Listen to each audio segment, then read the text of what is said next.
Oh, there. Yes. Perfect. I love it. Fantastic. Welcome, ladies and gentlemen, to a nice Star Wars centered stream. We're going to be getting right into the nitty gritty of it all, right into the gritty details of not just the Kenobi trailer, the images, what it could mean going forward, all the little details that are a part of this show that we've been fanboying out for days on end. And we can get into all the real details from the shows to the novelizations, the books, the comics, the games, and all of it. We're going to be getting into all of it. And joining me is the one, the only Cinemamba Kenobi. What's up, everybody? Hope everyone's having a good one. Ready to talk some Star Wars. Oh man, I've been waiting for this ever since the trailer came out. Hell yeah! And joining him is the chosen one, Kenobi. See what we did there? See that's Kenobi. See Kenobi. Hello there. Oh, I should have. I should have got the video of him saying hello there to start off with as well. Damn. No! That was too good. Hey everyone. Oh, already. I'm excited to see Obi again and how he faces up. Yes. Absolutely. If you grow out your hair again, you could pull Obi-Wan's. Yeah, I could do that actually. To be fair, I'm not that far off. I'm actually not that far off. I could probably pull it off now. But I like it the way it is. It gives me the versatility of multiple hairstyles. I like it as is. Yeah, you got Robbie. You got a little bit of Anakin going on there. Little dash of Kenobi. Yeah, a little dash of just that classic old English charm. But aside from stroking my ego a little bit, let's dive in. So hell, oh man, what a trailer! What a flipping trailer, dude! Whoever did this, well, we know it's John Williams, so that explains it.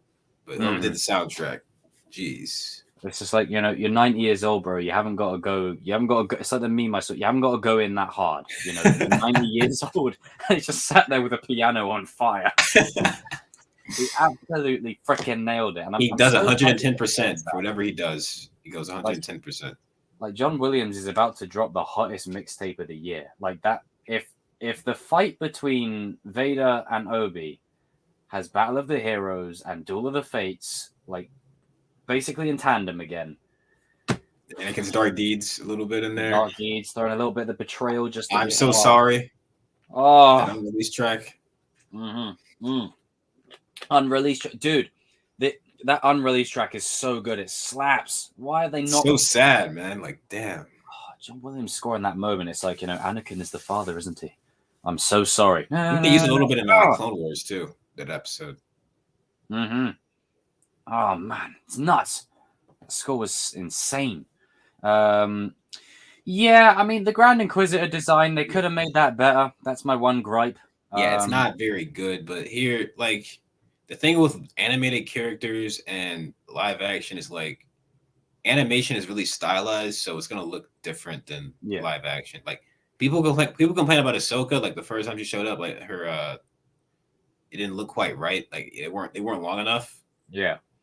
But they fixed it a little bit the second time she appeared. So I think that might be a situation where it might not look right the first time, but like they might fine tune it if he comes back again in live action.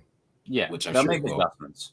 And all the fan edits that people have done of the Grand Inquisitor, it's all well and good people doing those edits, but that's only because 80% of the work is done. Like they had to build the rest of the other 80% from basically nothing and try and build it into something. Even though in Revenge of the Sith, his species is on Utapau. They could have done better with that. But overall, it's okay. It wasn't fully distracting. It was just kind of like, Yeah, it's just like, It was kind of, But just the hype of seeing the Grand Inquisitor in live action, it's like I can look past that. Yeah, and seeing the fifth brother and the is the other one the seventh sister, or is it going to be? I don't know. I don't know if that's her, or if that's a new one, because it could be another new one. I'm thinking that the main one who gets the spotlight in the trailer, she's definitely dying, 100%. She ain't making. Oh yeah, because this is 10 years after. This is before Rebels. Still, she doesn't appear in that at all. So yeah, my guess is, I don't think Obi-Wan kills her. I think Vader does. Honestly. Oh, that would be good. Because it's not really. It's still not really Kenobi's style to like just kill. No, let's not like Obi. No. He killed Maul, obviously, Mm. but that's more because Maul. I think it's only Luke. if his defense is activated. Like when Maul was talking to him, and as soon as he mentioned Luke, he was like, "Okay, nah, that's it. Okay, right, we gotta throw down. I gotta take you out." I think that's the only cue. Why he would do it, why he would kill someone. Because Maul threatened Luke indirectly. He was like, "You're protecting someone," and then Obi-Wan was like, "Nah, I gotta take him out because he."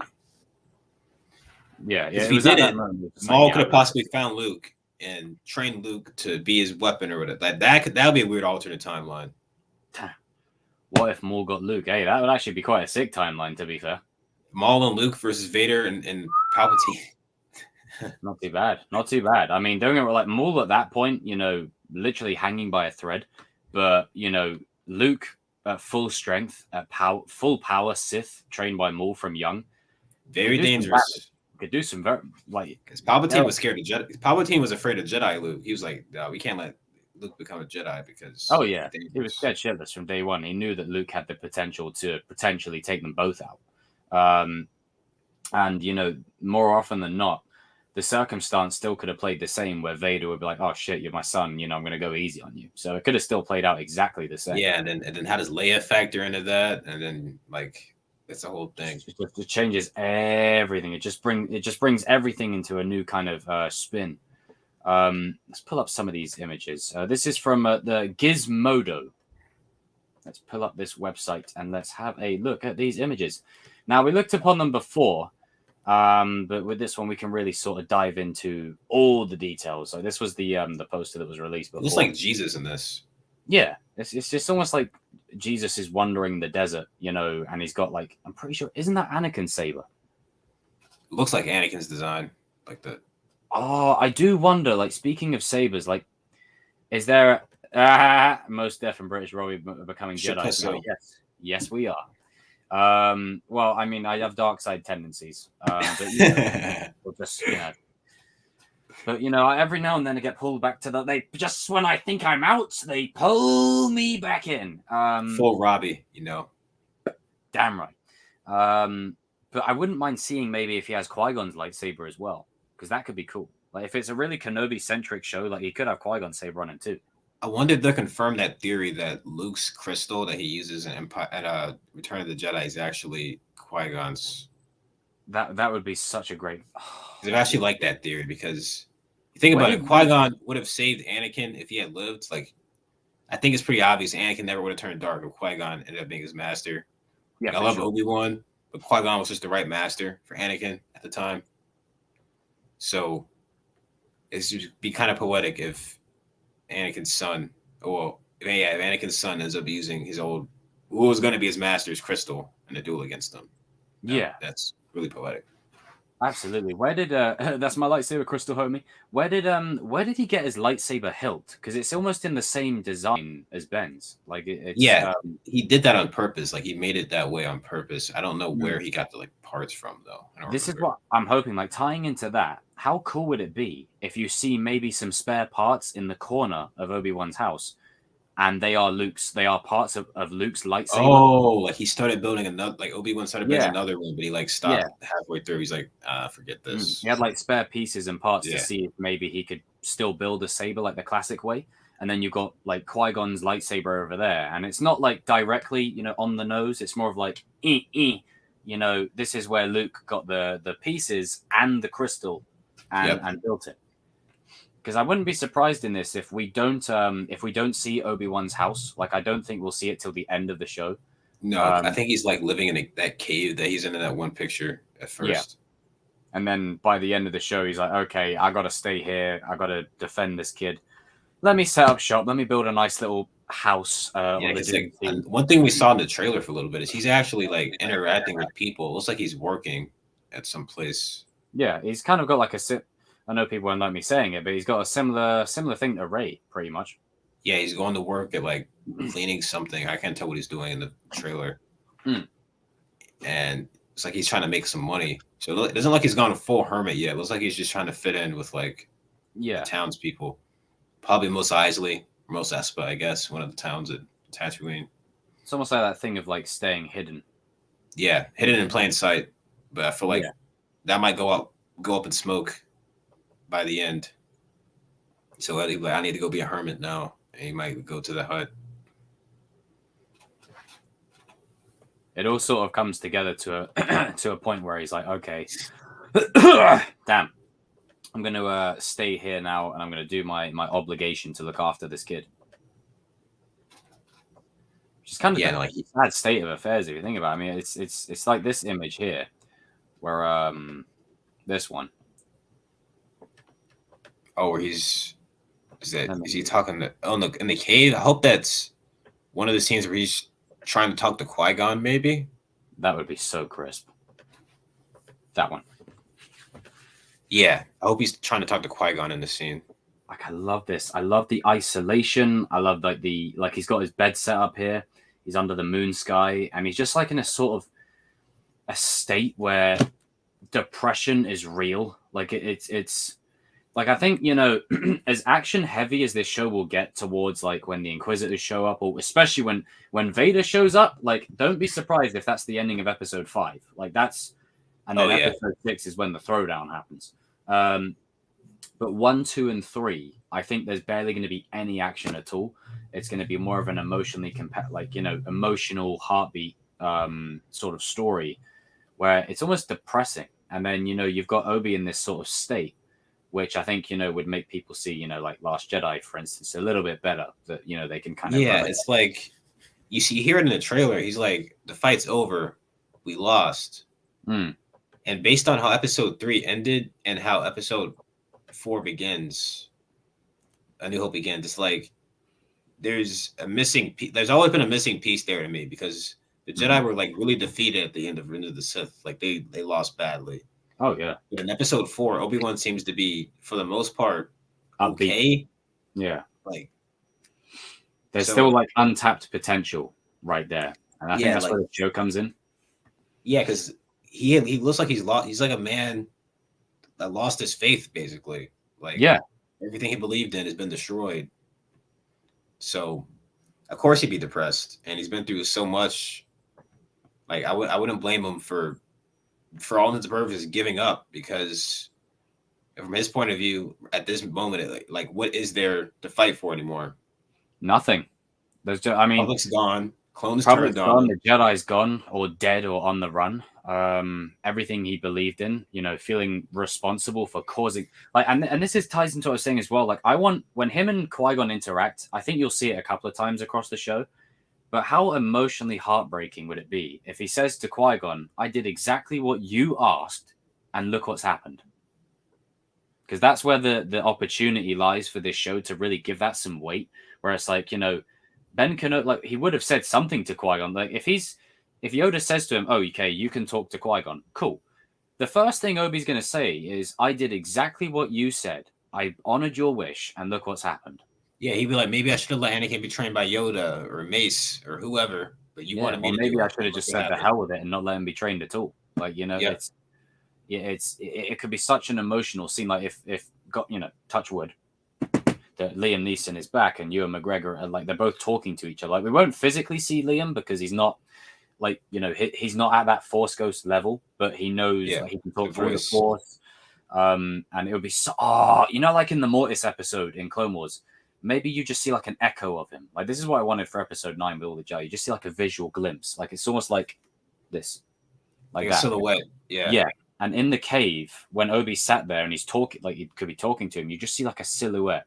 You see like the Force sort of like, it looks a bit like the shape of Qui-Gon. You don't actually fully see him, just like a bit of an echo of him. And then, you know, Obi just puts it on him and says, "Hey, I did exactly what you said, and look what's happened." Is he really the chosen one? You know, or is that just all bullshit? You know, it's, mate, Ewan McGregor's going to act his bollocks off in this show, man. Yeah, because I think we're going to see a bitter, kind of like jaded Obi-Wan. And I think it might catch some fans off guard a little bit, because it's like, that's not how Obi-Wan usually that's not Obi-Wan. But you got to put in perspective everything that happened to him. Because it's not just the Anakin stuff. Like, even before that, like, Satine died. Yep. And obviously Qui-Gon got killed by Maul, and the Republic that he fought for has been destroyed. The whole Order die as well. Yeah, only person he knows is alive is Yoda. Yep. For sure. Doesn't even know the fate of Ahsoka, I presume.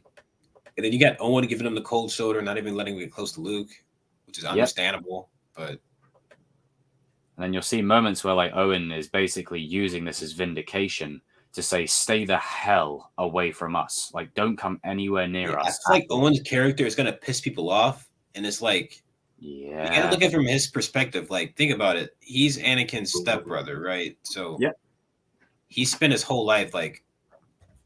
Shmi probably told him all about Anakin, like how he went off to become a Jedi and did all these great things and stuff. And then he comes back. Shmi is killed.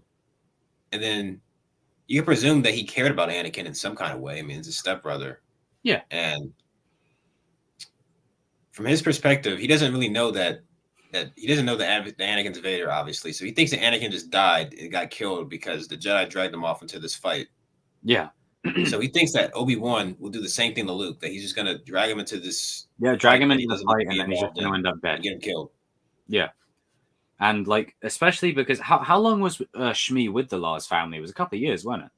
Yeah, I think they said, like, it wasn't very long after Anakin left that she like, got involved with them. He's like, Shmi, she's no longer than mine no more. I sold her. You sold her years ago. You know, business is a business. So it could have been like 3 or 4 years even. But in that time, like Owen would have been growing up, hearing all the stories of Anakin and be like, oh, wow, cool. I got a stepbrother out there. Cool. It's a Jedi. Yeah.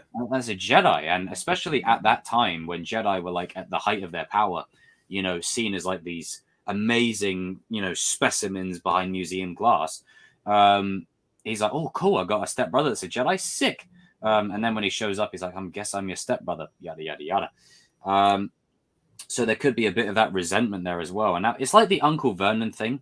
It's just in this case, I think Owen's going to have a lot of that arc where he's just a real dick. But I think, you know, there's reason as to why he will be a piece of shit to Obi-Wan. Yeah.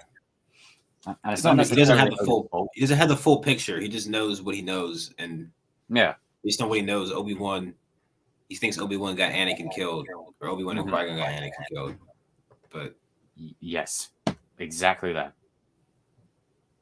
I mean, yeah, because look what the Inquisitors are doing. Look, they're hanging people and killing people and stuff at Tatooine. It's like, I wouldn't like Force users either. No, they just walk around doing whatever the hell they want, stepping on people, and there's no end to you know. Do the end? What's that phrase? The ends justify the means? Yeah. Yeah, like that's basically his mindset of here. Is like, you know, and not to mention there was a comic of him putting a bullet in Darth Maul's head. You know, that's awesome. I love that comic. I was like, hey, damn. Oh, I just had a thought. What if he's the one that takes her out? Oh, like what? Yeah, what if she puts 2 and 2 together? She's finds like, him. Oh, she sees Luke there. She says, like, maybe Luke does some Force-related thing, and she finds him, and she's like, "I gotta take you to the Emperor." Yeah. Then, she finds him. Kenobi can't put her down because he just like he doesn't have it in him. And then comes Owen. Bang. I wouldn't mind that. That would actually be pretty. I think we're gonna see Obi-Wan struggling with the Jedi code because they kind of make a point of it in the trailer. Like the Grand Inquisitor's talking, he's like, I really like this line. He says like the Jedi code is like an itch.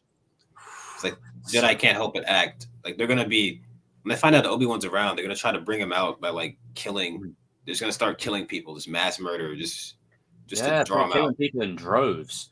It wouldn't surprise me if you see maybe another Jedi in this show, like a random Jedi that survived that just happens to be on Tatooine. Like it could, or the other planet that they're on. That's Daiyu, I think it is. Yeah.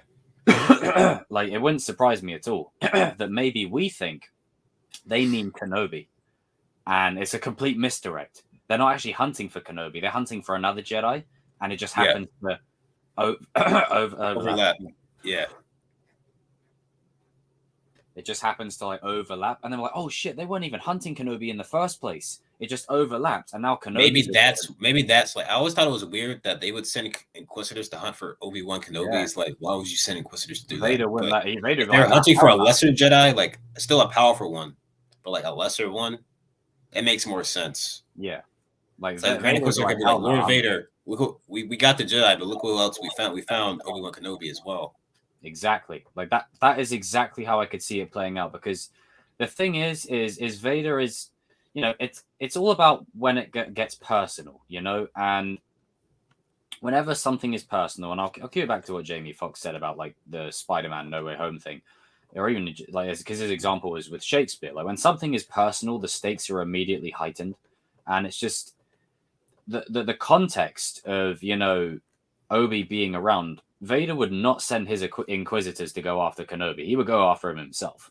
Like he has a personal vendetta to score. Like it's not like, okay, you four go and get him, and then call me if you need me. No, it's like, no, hell, whoa. Yeah, I'm going. like, You go and deal let's with put those it like guys. this: if Vader was willing to go after Kanan and Ezra by him, like eventually by himself, is okay. These guys are causing a problem. I handle it.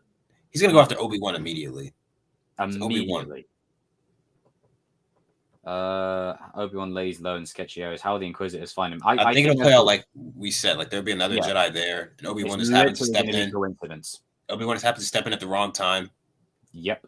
It's literally just going to be a massive coincidence that they're looking for a Jedi, And that might be why Obi-Wan leaves Tatooine. He's like, okay, the Vader comes here, and the Empire comes here.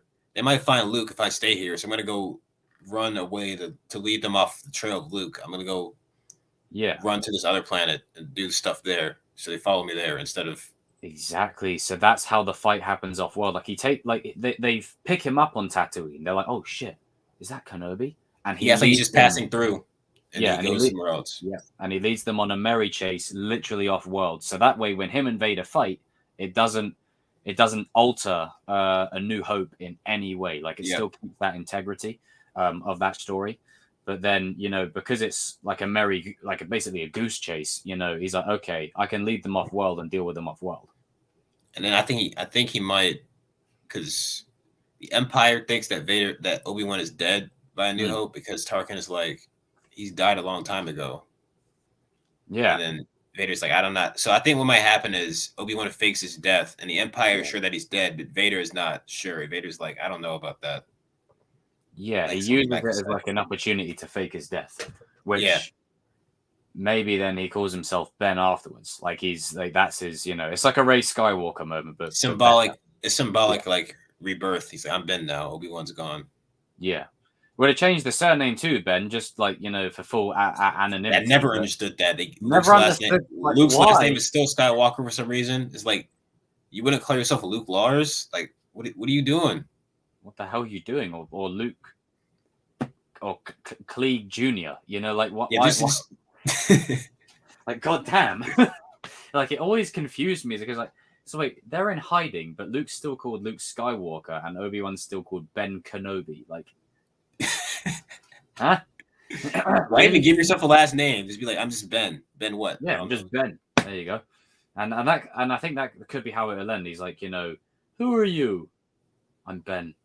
Ben Kenobi. But you'll see him in his house at the end of it. But I think, there'll be a moment where, because you see two shuttles in the trailer that are blasting in opposite directions. Yeah. I think that's one of a few things. That's either two Jedi survivors, Obi and Vader maybe going separate ways or something. And then maybe that's how Obi fakes his death. Or some kind of like fight off world, like where maybe like they get the hell out of Dodge. Maybe the ship's exploding. Because I wouldn't mind the fight to take place on Mustafar, but Obi would need a good reason to go there. So it could happen on a Star Destroyer or something. Yeah, I like it to be on a ship and like the ship ends up crashing or something.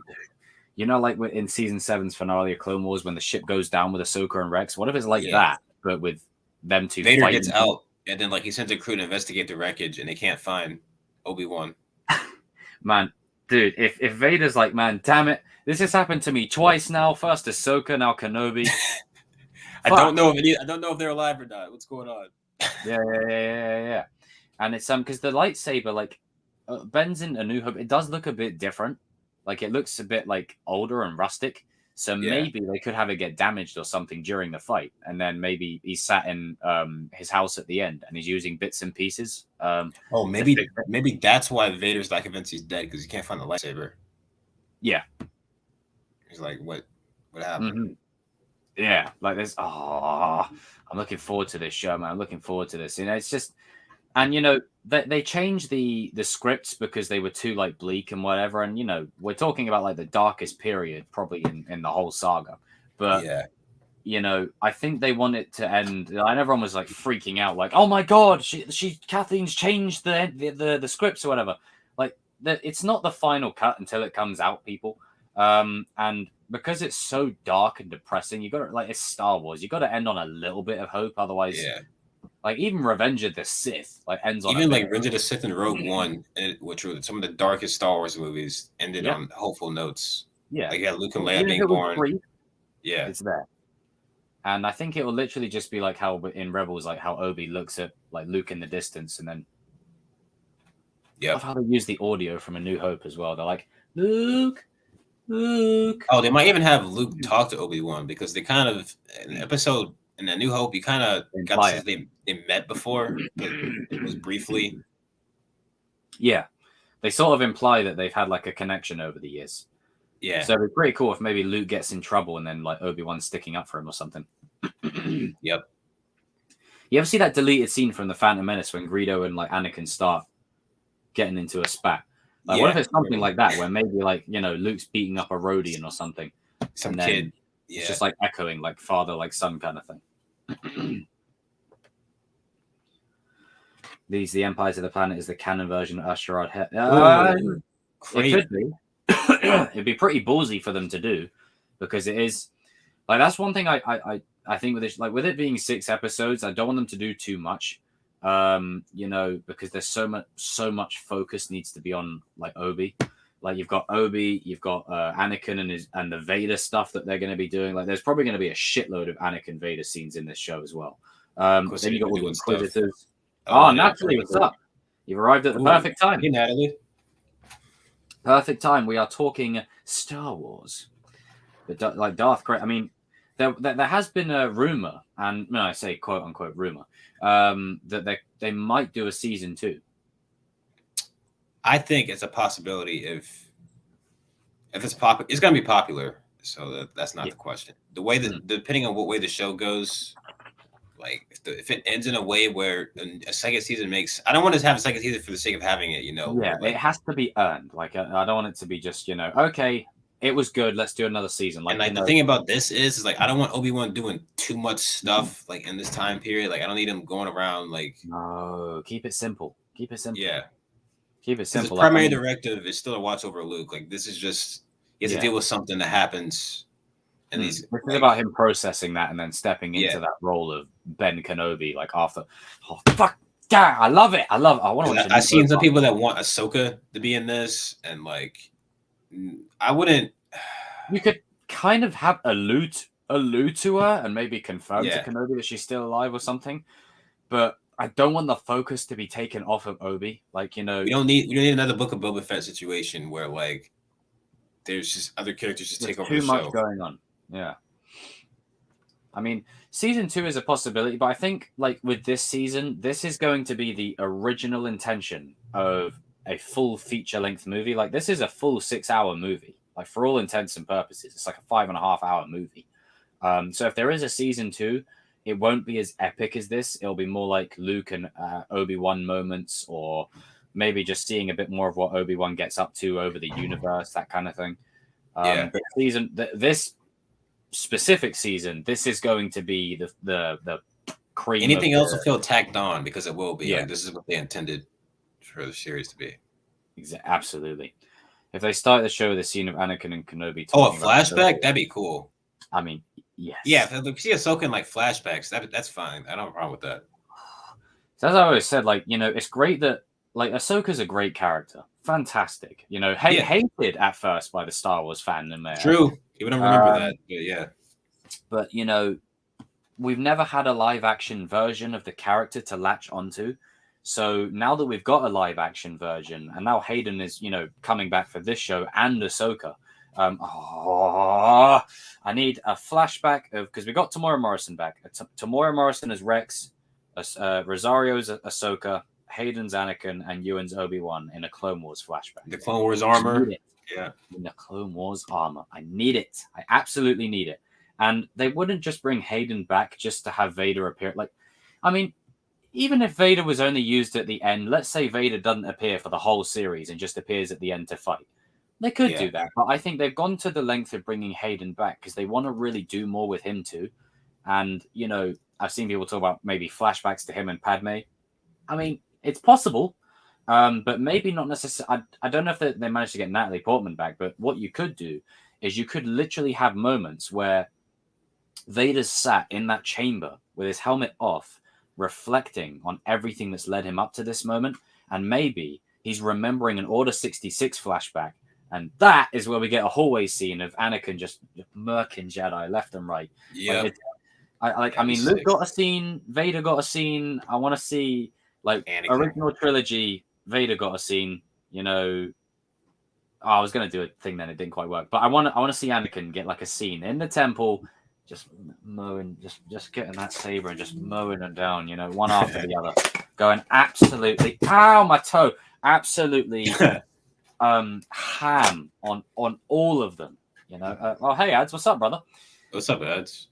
Yes, exactly, Ads. And it's the scene from Rebels. It's literally that moment where Vader's helmet's going to get mashed up and you're going to see Hayden literally, like, it won't be like in Rebels, it was sort of like this. But in Kenobi, it'll be like that, where it's more you like see half of his face. Yeah, you'll see like maybe literally like half, maybe 2/3 of his face, and then you'll hear more of Hayden's voice come through. Yeah, like I mean, for this show, like I don't mind if they appear, but I think we've got to keep it contained. We've got to keep it within the realm of what we're setting up. Like, I don't want them to do too much because as much as you can get a lot done in like a 45-minute piece, I think it's such an intimate story and it's so heartbreaking and emotionally moving that when we get to that final fight, like, make no mistake, people, like, it's going to be epic as shit. Like, we're seeing we've never ever seen fully powered Vader in live action other than that Rogue One scene. Other than that, we've never seen it.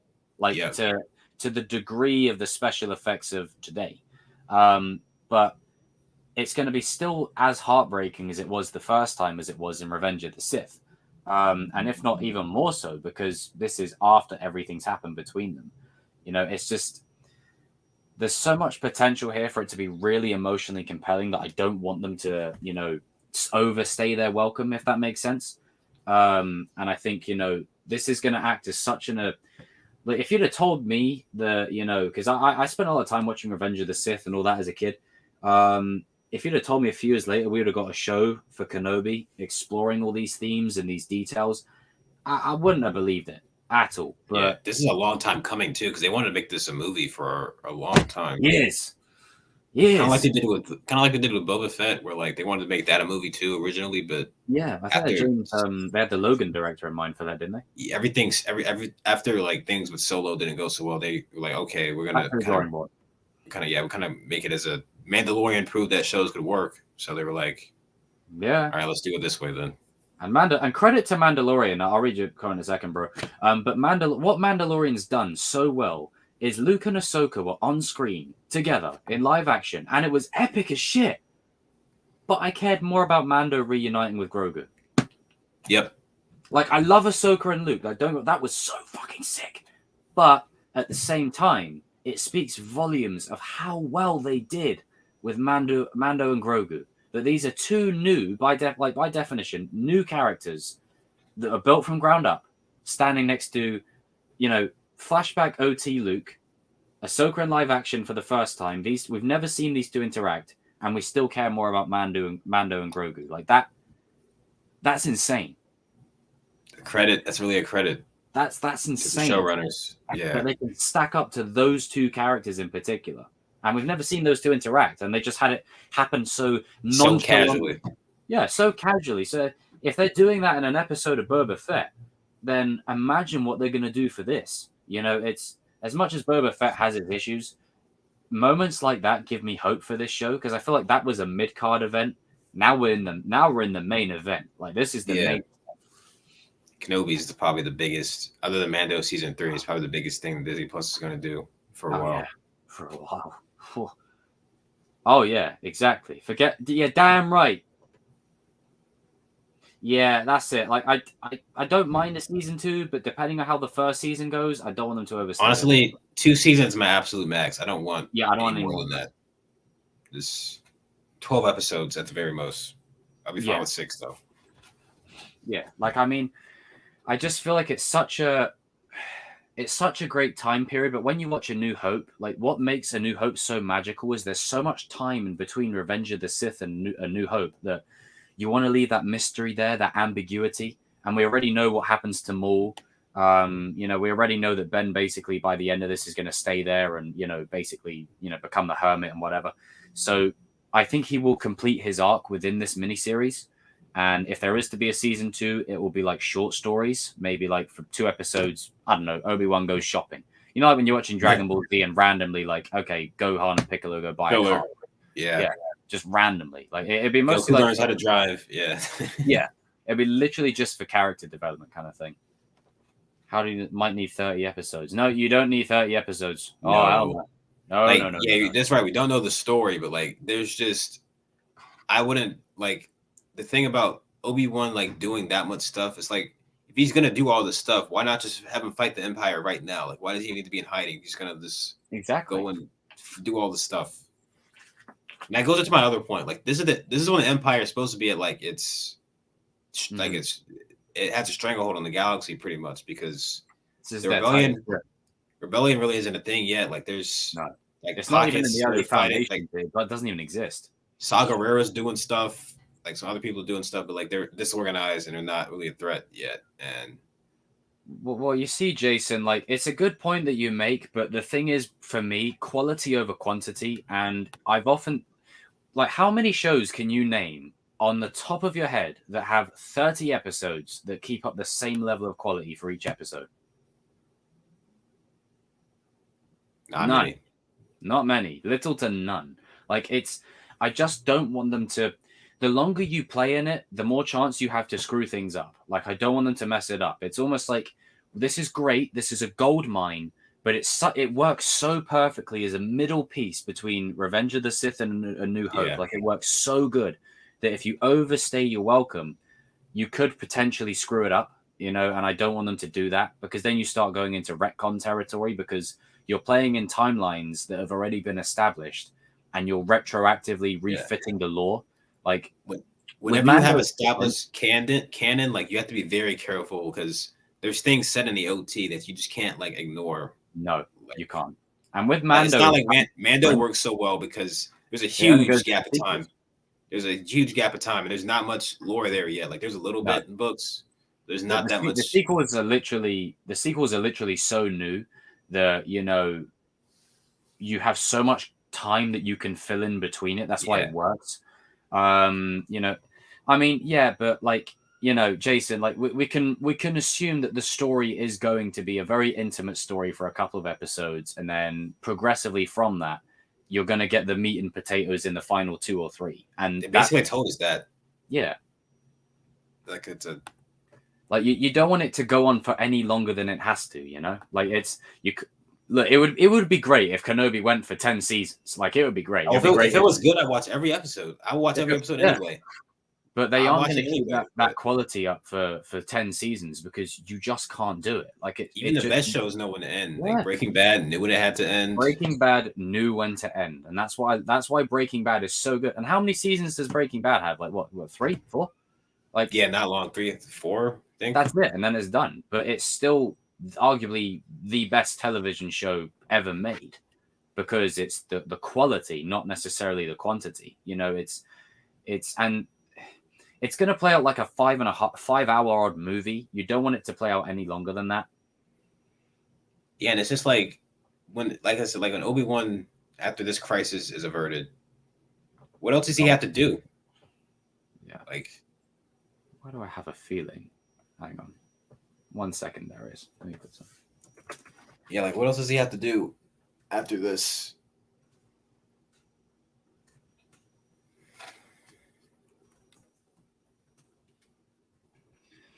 Yeah, it's that little feeling. But it's Yeah, but the thing is with the Clone Wars, Jason, is the Clone Wars works well with many seasons because there's a whole year of time between, a whole was it 2-3 years between? 3, I think. Yeah, Yeah. there's 3 years of time that you can fill in of the Clone Wars, And it and was the like this Clone huge Wars, conflict. This huge conflict, and there's not galaxy-wide one conflict. main character. There's not really one main character. I guess you could say Ahsoka and Rex are kind of the main characters, but not really because there's arcs that don't even appear in. Yeah, so. there's literally periods of seasons where they don't even appear. This is about Obi-Wan Kenobi. Like, it's called Kenobi. It's about him. The name is literally in the title. Like, it's very self-explanatory. Like, and I don't want them to do any more than, like, I think the idea of a limited series appeals to me so much more because it's, no, don't want that. Because then what happens is, they don't succeed. So it's like it's not like Yoda sat in his little hut in Dagobah listening to, and you try at first, but you don't succeed. Like he had a chance to defeat the Emperor. He had his chance and he screwed up. He screwed the pooch, and he was like, "I'm getting the hell out of Dodge, and we're going back to the drawing board." And the Empire is supposed to be powerful. Like, it's not just the Emperor they have to worry about. They have to worry about Vader, and they have an army of stormtroopers, and they're everywhere. And you like it would be a great fan fiction. But if Obi and Yoda decided, you know what, we gotta pull up. They're gonna get smoked. Like a prime Vader, prime Palpatine, Empire at the height of their power. These two are gonna get decimated. They're not all powerful. Yoda and Palpatine are about evenly matched, and then you got Vader there on top of it, and then like it's just not. And if this is This is 10 years, like into. Yeah. So this is 10 years in. Like, there's that weird period between. Revenge of the Sith and A New Hope, when Yoda, like, apparently 30 years makes all the difference to a 900-year-old alien. Like, it's like 900 years, you get Yeah, he was fine at 870, but like, 870 was flipping all over the place. Like, and he's like 10 years later, what? He's on his deathbed.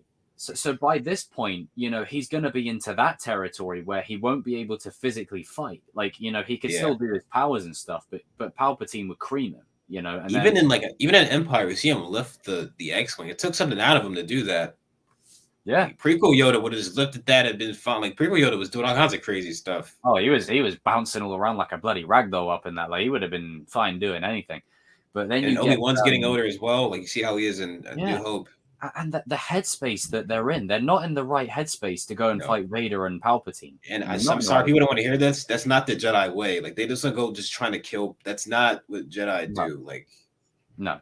And in the OT, when they try and get Luke to do that, it's not like they say, right, go and kill him. It's like more of like you're the only one who can. Like, no one else can. And like a fully powered Obi and Yoda, they could take the fight to Palpatine and Vader for sure. But this Vader, shout out to my boy Hayden Christensen, gonna get his little redemption. I love it. He said that we're gonna see, Vader at his full power, his full potential. Peak hatred. His hatred's at its strongest right now. Yeah, like, and Rebels is after this, and if Ahsoka says to him, "I won't leave you, not this time," and he literally says, "Then you will die." Imagine what he's gonna say a few years before that to Kenobi, to the man that put him in that suit. To the man that put him in that suit. It ain't gonna be pretty. It's not. He looked at Ahsoka like a little sister / like daughter. Yeah, if he can do that to her, then God knows what he's gonna do to Obi-Wan. He ain't gonna hold back.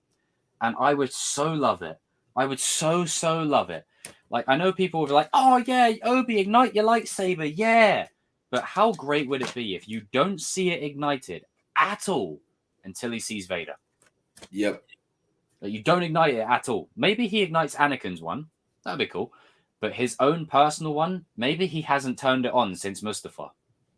Maybe every time he touches it, he gets nightmares about him, what he did to Anakin. He doesn't even want to touch the thing.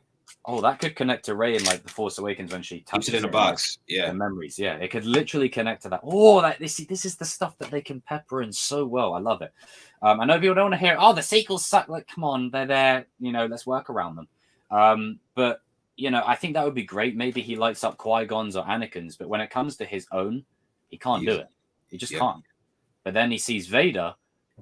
and he has no choice because Vader's going to come out swinging for that dude. He ain't going to conversate. He's like, you know, Vader wants him dead. Yeah, I mean, it's literally the YouTube channel Fix It in Post, that SC 138 fight. Oh yeah, that is what this is going to be on steroids. Like, these two are going to be beating the fuck out of each other. They're going to be throwing shit at each other. You know, lightsabers everywhere.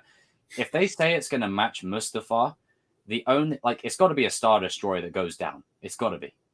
They literally take it down with like they're so strong in the Force that they take it down with them. Yeah. You know, like Maul pulls it out of, and that's another thing. I want to throw just Starkiller into the mix just for a second. Everyone says that he's overpowered as shit. Like, you know, for one thing, he's a game character, but Darth Maul pulls a Venator out of light speed. Kylo and Rey were fighting over like those escape pods. They were moving around easily. Like they were just doing that. And then Ben's like, you know, they're trading objects through the Force, and then Palpatine's lighting up the sky. They both stopped the lightsaber. They literally, so they were in the freaking lightsabers, and then bloody Palpatine's lighting up the sky like the 4th of July. Like, don't no one tell me that Starkiller's OP. Get him in the canon. You know, I mean, maybe Luke projects himself across the galaxy, and like it's beginning to. People are powerful. Okay, Force is crazy. That Palpatine's been cloned. Like that was never possible. The Force is crazy. And then bloody Vader and Fallen Order holds back the whole ocean. You know, it's like exactly. He's not like he pulls down a Star Destroyer, yeah, but I think people get it wrong. He doesn't pull it down. He slows it down. Like it was always coming at him. It was just slowing it down, and it looked like it took the flipping wind out of him. But there's so much potential with this show that I think, you know, to overstay your welcome is not a good idea. Like, I think it's literally better if you have a good mixture of, you know, okay, we're in this world, we're playing in the sandbox, we're going to tell the story that everyone wants to see. You know, even people who never really liked, you know, the prequels, they could all go, you know what, we like Kenobi. Yeah, because whether you like the prequels or not, everyone likes Obi-Wan. Like, I don't think I've met anyone who doesn't like Obi-Wan as a character. He's a pretty likable, universally likable character. He has a tragic story. He's a really cool personality. Like, yeah. And everyone's always talking about like how tragic Anakin's story is, and while it's true, yeah, Kenobi's is equally as heartbreaking. Like it's almost like Kenobi and Anakin are polar opposites. Like where Anakin gives in to the other side, Kenobi still resists it, never gives in. He still loses, and he still loses everything anyway. Everything, and even when him and Maul duke it out in Rebels, I freaking love that duel. And then, you know, he's comforting the guy who's killed his master, his beloved, you know, and tried to kill his next chance at redemption, and he still holds him in his arms and then, you know, closes his eyes. You know, that's the power of Obi-Wan. You know, he's just that compassionate. Jedi. He's that much of a true Jedi, you know. Yeah, like I'd say, like you could make a case for Luke, but I think Kenobi, like Obi-Wan, is the definition of a true Jedi. You know, it's. I say Obi-Wan, Yoda, Kanan, and Luke are probably like. Kanan's definitely in there. Because Kanan, yeah. Mm-hmm. Yeah, because I think it's, you know, when you have a system that you like, you know, like in the Phantom Menace, like, do not defy the Council Master, not again. I should do what I must, Obi-Wan. Like, I love that. He's just like, I don't give a frog's fat ass. I'll do whatever I want to. I'm going to do whatever I want. If I want to train 10 kids, yeah, I'll go do it. Screw it. Screw off Windu and Yoda. Screw off.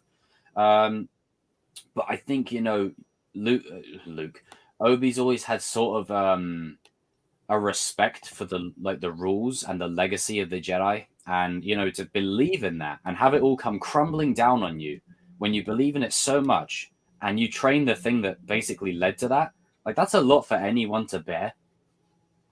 Especially when you're in isolation. Like, I mean, you know, we can throw in a real world example, like with everything that's happened with this, you know, crazy shit show the last couple of years of people being isolated and alone. Imagine that on Kenobi's scale, but he's been he's literally in that hut by himself for 30 years. In the desert, on a terrible planet, by the way, where something bad's always happening. Yep. You can't do anything to help people because you get found out.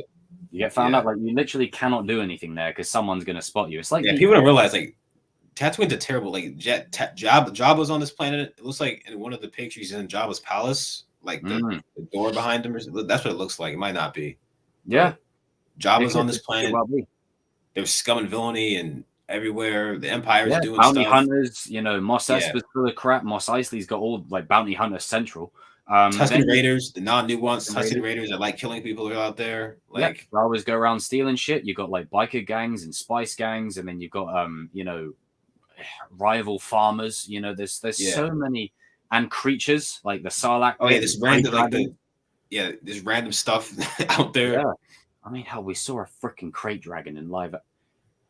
Still can't believe that. Still can't believe that. Holy shit! Holy shit! Oh. See Obi-Wan's up. Yeah, oh dude. That'd be nice. Yeah, exactly. He's like the Jedi because Dave Filoni made a great point, is that Qui-Gon hasn't forgotten the fact that Jedi are supposed to care. He's a High Republic. So I've been reading the High Republic. Qui-Gon's all like the High Republic Jedi are like the High Republic Jedi are a lot more nuanced than the prequel Jedi so far. Oh yeah, the prequel Jedi got bloody sticks up their asses. Yeah. They just I mean, you know, as much as it was heartbreaking watching them die, they deserve to lose. Like it's you know, I mean, Anakin literally goes to Yoda to say, "Hey, I'm having dreams about someone I care about dying." And Yoda what does Yoda say? Get over it, bro. Get over it. You'll be fine. It's like, you what? And then bloody Mace Windu to Ahsoka. Oh, sorry, citizen. Like, get that fuck. You know, when he's like, I'm like, yeah, scream some more. And I loved Mace Windu, but like, damn, it's like shit. And that's another thing. Don't bring him back. Not in this show, no. If you're gonna do it somewhere else, do it somewhere else because it's inevitable that they're probably going to bring him back at some stage. But the thing is with Mace Windu, you have to bring him back at a specific point. You can't bring this guy back anywhere near the OT because Mace Windu is not like Yoda and Kenobi. He will want to take the fight right to Palpatine and Vader. He does not care. Nope, there's a reason he has the element of the dark side to him too. Yeah, because he was this close to killing Palpatine. Anakin's bitch ass. He's like,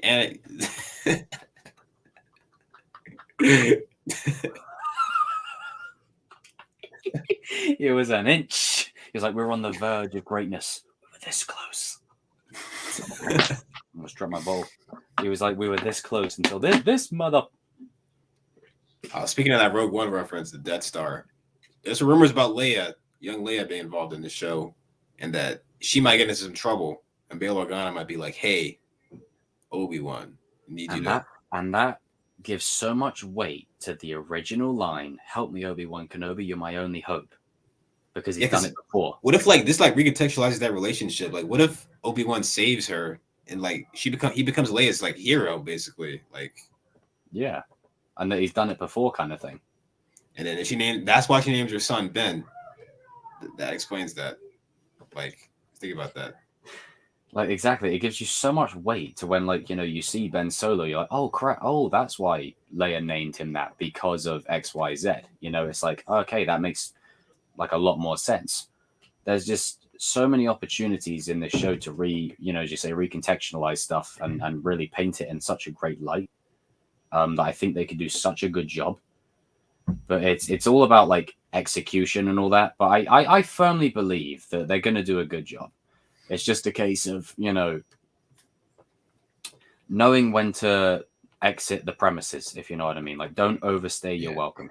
In terms of directors, I don't think they could. Deborah Chow, she's fantastic. Deborah Chow is amazing. She directed some of my favorite episodes of Mando. Yeah. It's like that one that we spoke about with the, you know, when he goes back to get Grogu. Oh, yeah, episode 3. And then I think she did episode 7 as well, the last one with the... Oh, so good. When they go back to Navarro, I think. Yes. She did great on that. That's one thing I'll say about Mandalorian as well, is I like that, you know, even though their story is coherent, they give like other directors like different shots and stuff, so you get different chances to see who's who. Yeah, different visions. Really cool. Like the Bryce Dallas Howard episode had like the walker being treated like a dinosaur from Jurassic World. I thought was pretty cool. Oh yeah, you could tell like she got a lot of that like inspiration from it. Yeah.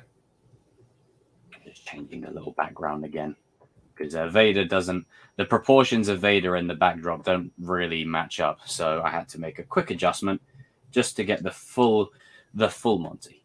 There we go. Fuck yeah! Look at that. Oh. mate, I can't wait for this show, bro. I really can't wait. And it's just, I want it to be what's this? Young Leia, I think, is the main plot point of the show. Maybe that's why he goes off world then. Really? Maybe it's for multiple reasons. Because it does, like, when you watch A New Hope, then, she's like, oh, you're my only hope. It's like, well, then when you're rewatching it, you're like, oh, shit. Because he's done it before. Like, maybe, it's like even in the first Force Unleashed, like, Starkiller goes to help Leia. So, they could do something with that. It's very possible. Oh, Natalie, yes. Yes. Satele Bastila. Before Rey and Kylo, there was Revan and Make them canon. They're gonna make them. They're gonna make them the first dyad. Again, they're gonna be a dyad. Again, Revan and Bastila. Honestly, they're gonna be one. As much as the sequels have them, like Rey and Ben, when they said a dyad in the Force, I was like, oh, the dyad is cool. I don't care what people say. That's cool. That's sick. That's cool, man. I was like, yes. And as soon as I saw that, I was losing it because I was like, you know what? That's actually cool. I like the Ben and Rey dynamic. Dyad in the Force. That's sick. Who was the original? Revan and Bastila. Yep. It's like there poetry. You go, Disney made you rhymes. That's like poetry. It's gonna be great. It's gonna be great. It's gonna be great. That's gonna be great. It's dude. And then I think you might see a mention of Maul in the show. I don't think he'll be in it, but you might see a mention of him in it. Yeah. Crimson Dawn might be mentioned. I might be name dropped. Will we play the KOTOR remake? Oh, but please believe when that drops, I am copying that shit. I already pre-ordered Lego Star Wars, so that'll be coming in April. Oh, I can't wait to get that. Oh yeah, you're Xbox, aren't you? Yep. Bollocks, darn it. But yeah, I just think, with this show, there's so many opportunities to really go deep into the lore, of the world and the realm of everything, but also to, make sure that we don't spend too long in that world as well. Like, keep that mystery alive, keep that ambiguity alive. So when you watch A New Hope, you get that new context, but then you're like, okay, the magic and the mystery is still there of that other time period. And there's something quite heartbreaking about, Obi-Wan's story, to where it's peace and purpose. It's like a Luke story, but, one that I think people will be more like emotionally accepting of. Yeah. And I think you could even have, because the Inquisitor, like the new one, she like touches there's Mephisto here, touches the symbol on the thing. She could be tied to like Jedi past. Maybe her and someone else survived, and maybe she was indoctrinated into the Inquisitor cult. Because a lot of and I say this in context, that the normies, they'll be like, oh, wait, she's a former Jedi. Yes, Inquisitors are former Jedi. They all are. They all are. It's and I'm just going to call it what it is. Most of them are bitches. It's like, okay, I'll join you. Don't kill me, please. Please don't kill me. But mind you, to be fair, if this guy is standing down a hallway, I might. I'd probably switch sides too. Oh, Empires are looking too bad right now. Here we go. Yeah, the dark side ain't too bad. They got cookies. They got a good health plan. They cool got armor. Good pension. You can't see a damn thing. I can't see a thing in this helmet. Why did you say so before? I did say so before. Exactly. That's the Qui-Gon thing as well. He's like, he does exactly what he wants. Revan is so cool. And he was going to be in that scene, wasn't he? In was it Clone Wars? Yep. They better. Oh, they could still use him in Bad Batch, but because it's so clone centric, I doubt it. Yeah, it's been like a Jedi episode. Fallen Order. There you go. Yeah. Put it in that. Oh yeah, they can explore old ruins. They're exploring old ruins and stuff. It could be like Revan's holocron or something. There is a level in the first Force Unleashed game I freaking love. Whether it's on the PlayStation 3 or the PS2 or because like the PSP and PS2 are so different from the PS3, like they're just completely different. But there's a mission where you go to the Jedi Temple. Like, I'd love it if you see like lightsabers on the floor, rubble, wreckage. You hear like the echoes of the Jedi past. Like I would love to see what the Jedi Temple looks like at this precise moment, to see where it's currently at. That'd be cool. Yeah, pretty much. Dude, when Maul shows up and says, what fun. What fun. I'm like, yeah, R.I.P. to all of you. even if he's half a man, he's taken out all of them. You can either join me or die. Pick a side. Could Cal Kestis? I mean, Cal Kestis could be, but I don't think they'll put him in because they haven't done Jedi Fallen Order 2 yet, so they'll leave that ambiguous. They'll leave that. Yeah, they don't want to spoil the story because that'll probably happen before the show. So, makes sense. Revan died at neither Jedi or Sith. Yeah, but I mean, Darth Bane was in Clone Wars, formerly Darth. Yeah. Now just Maul. I was watching people watch that for the first time, and they're like, "Who is that?" I'm like, "It's clearly Maul. Can you not like?" And then he reveals himself. I'm like, "There we go." They're like, "Oh my god, it's Maul!" It's like, I remember seeing that for the first time. I was like, "Yo, is that Maul?" I was like, "Oh my god, it's Maul!" As soon as it was his voice, I was like, "Hey, that's Maul." I was like, "Yes, shit!" Like, and that's what I love about the shows is even though like you can watch Revenge of the Sith, knowing that at that precise moment across the galaxy, Maul and Ahsoka are duking it out. Like it's so cool. I love it. And it's all happening at the same time. Yep. Yeah, and when you're watching the movies or like the shows, you just got it woven into the backdrop to where like we're watching Kenobi, for instance, but maybe like man, a few years from now, Maul and Kenobi are going to duke it out in this desert. And Maul's going to go down. And then you got like then Rogue One happened. Then Rebels happens, and Rogue One happens after that. Mm-hmm. Yeah. Oh, is Jimmy Smits back in this? I think so. I think they confirmed that. Because when he was, at least if it's not confirmed, it's been heavily rumored by like a lot of people. So I just think he is. Yeah, if they're doing stuff with Leia, then he'll be back in. Yeah, I think he's back in. But I mean, it's like when he's in Rogue One, he's like, I would trust her with my life, and then that's the last time you see him. You're like, no, don't go back to Alderaan. Don't go back to Alderaan, please. No, just go Scrubs. And yeah, he's done. R.I.P. to him. R.I.P. R.I.P. to that dude. Alderaan, man, that was. Dude, that planet looked beautiful, bro. Hey, let me pull up a picture of that, man. I hope we actually see Alderaan because we haven't really seen much of it. If I remember correctly. I love Alderaan, man. It looks so beautiful, man. Like, I mean, the cinematics of the Old Republic and stuff, they look great, but yeah, like, this stuff right here, man, this is just like, I love it. Looks like another Naboo. Yeah, it almost looks like a spitting image of Naboo mixed with like Coruscant, if that makes sense. Yeah, like the architecture is different. Yeah, like that kind of thing, like a bit of Naboo with a bit of Coruscant with just a dash of. Naboo is a little bit more classical, like Italian inspired type thing, but this looks this looks just great. I love it, and that shot right there is so brilliant. Oh, I get like when you look at an image and you can just hear the soundtrack playing in your head at that moment. Yep, I got that feeling right now. Oh, I love it. Absolutely love it. Thank you, Lisa. Thank you. We are Star Wars lore nerds, so we kind of. I wonder if Leia gets in trouble. What kind of trouble is Leia going to get into? I wonder. I would love it if she gets into some kind of mischief, like if she's like the rebellious one that just kind of does. Oh, maybe like since we know Bail helped out with the early rebellion, maybe she like gets involved with the rebel cell that gets like captured or something. Yeah, it could be a case like that. Maybe where she just went into a situation accidentally, and then she's a stowaway on a ship that she's not supposed to be on. And it just goes literally sideways.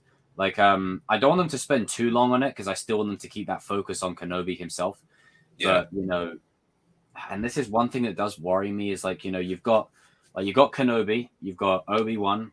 No, shut up, Jacob. Kenobi, you've got Yoda, you've got Qui-Gon, you've got the Inquisitors, you've got probably a Maul reference in there, you've got Vader, you got Luke, you got Owen, you got Leia, you got the main new Inquisitor, you got the Grand Inquisitor. Like, I don't want them to bite off more than they can chew within 6 episodes.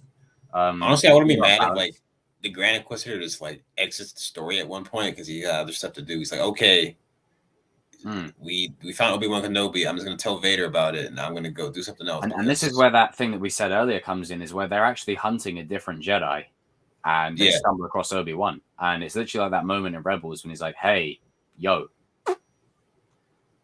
oh, King, he's dead." Like, in A New Hope, he's on Alderaan. He's dead. Yeah, they all get. Yeah, they all get murked. Like, it's In Rogue One, when he says, I would trust her with my life, and he buggers off. Like after that, he goes back to Alderaan. Yeah, So, he was like, he's an Alderaan. The whole basically, there's very few people from Alderaan that's still alive. Cara Dune is one. People that just weren't there at the time. Yeah. Cara Dune's like literally one of the only survivors because she was off world. That's a whole like story in the comics where Leia finds like the refugees from the Alderaan. Like there's very few surviving ones. Heartbreaking. And that was when the franchise used planet killing sporadically, not now every 2 seconds. Palpatine was going to destroy the whole galaxy. That's you old git. You just couldn't let sleeping. Couldn't you just let sleeping dogs lie? The Death Star was such a failure. Let's put one in every single Star. Yeah, let's just do another Death Star, and then after that, he's like, you know what? You know what we're gonna do? We're gonna do Star Killer Base, which is when they said that was that old meme? like, yes. You just build another Death Star, and I'll fucking do it again. Yeah, and they did it last year even. They were like, oh, miniaturized Death Star tech, and then they use that, and they basically it's a cheat. It works, but it's a cheating way. It's like, okay, you had miniaturized Death Star tech. Oh, it's even more miniaturized now. Every single we're gonna put out Star Destroyers, Death Star Destroyers. Now that's that typical Hollywood thing of like, oh, how can we raise the stake? You gotta blow up planets. It's like, for God's sake, Jesus you Christ, could have just not had that. There's a reason why this keeps failing. And the damn right. But the Empire, I'd say, still always has the edge for me. In the Kenobi, but Kenobi said it. Realistically speaking, there was no way in hell that fleet at the end of Episode 9 should have lost. That shit was absolutely destroyed everything. OP as hell. You see the there's way like 100 of them up there. Like they had to do this thing where they basically said like the atmosphere or whatever was interfering with stuff. It's like. Thank God they shot up an Exegol because that fleet would have destroyed the entire fleet. Would have absolutely creamed everyone. There was like 100. How many ships were there? I think it was thousands, wasn't it? In Palpatine's fleet. I'm pretty sure it was. Right, in Palpatine's fleet, Exegol. And shout out to Exegol, that planet's sick. That's an awesome design. We need to go back there. According to the Rise of Skywalker Visual Dictionary, the Sith Eternal Fleet had 1,080 Zistan Jesus! Oh my God! I was underselling it. I thought it was like 300 or 400. 1,080.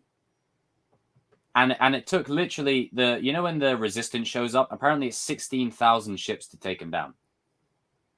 Even with like the people from the galaxy. Yeah, like that's literally like that Dunkirk moment. But 1,000 ships. Bro, that has to be more than like how many were at Coruscant for that battle? I'm pretty sure it was. It's coming up with like real world events, like the Battle of Coruscant.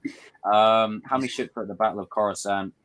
Grand total of 2,250 capital ships. Oh, so it was more. Okay. Damn, really? Oh, is that? Jeez. It was that big? Is that quantifiable?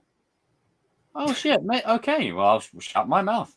But I mean, but that was when the Clone Wars was like at the height of its power. Like, this is like Palpatine. Literally, the Resistance was literally whittled down to 100. This is like people got to keep this in context. This is like in an era where the New Republic was destroyed for the most part. Yep, Resistance has no funding at all.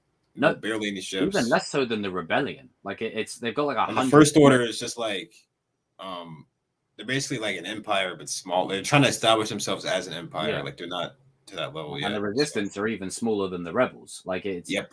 And then here comes Palpatine just saying, "Hey, I've got 1,000 capital ships." Like what? Like sorry, JJ and Terrio, you sneaky buggers, you writ it into the script so the ships can do anything.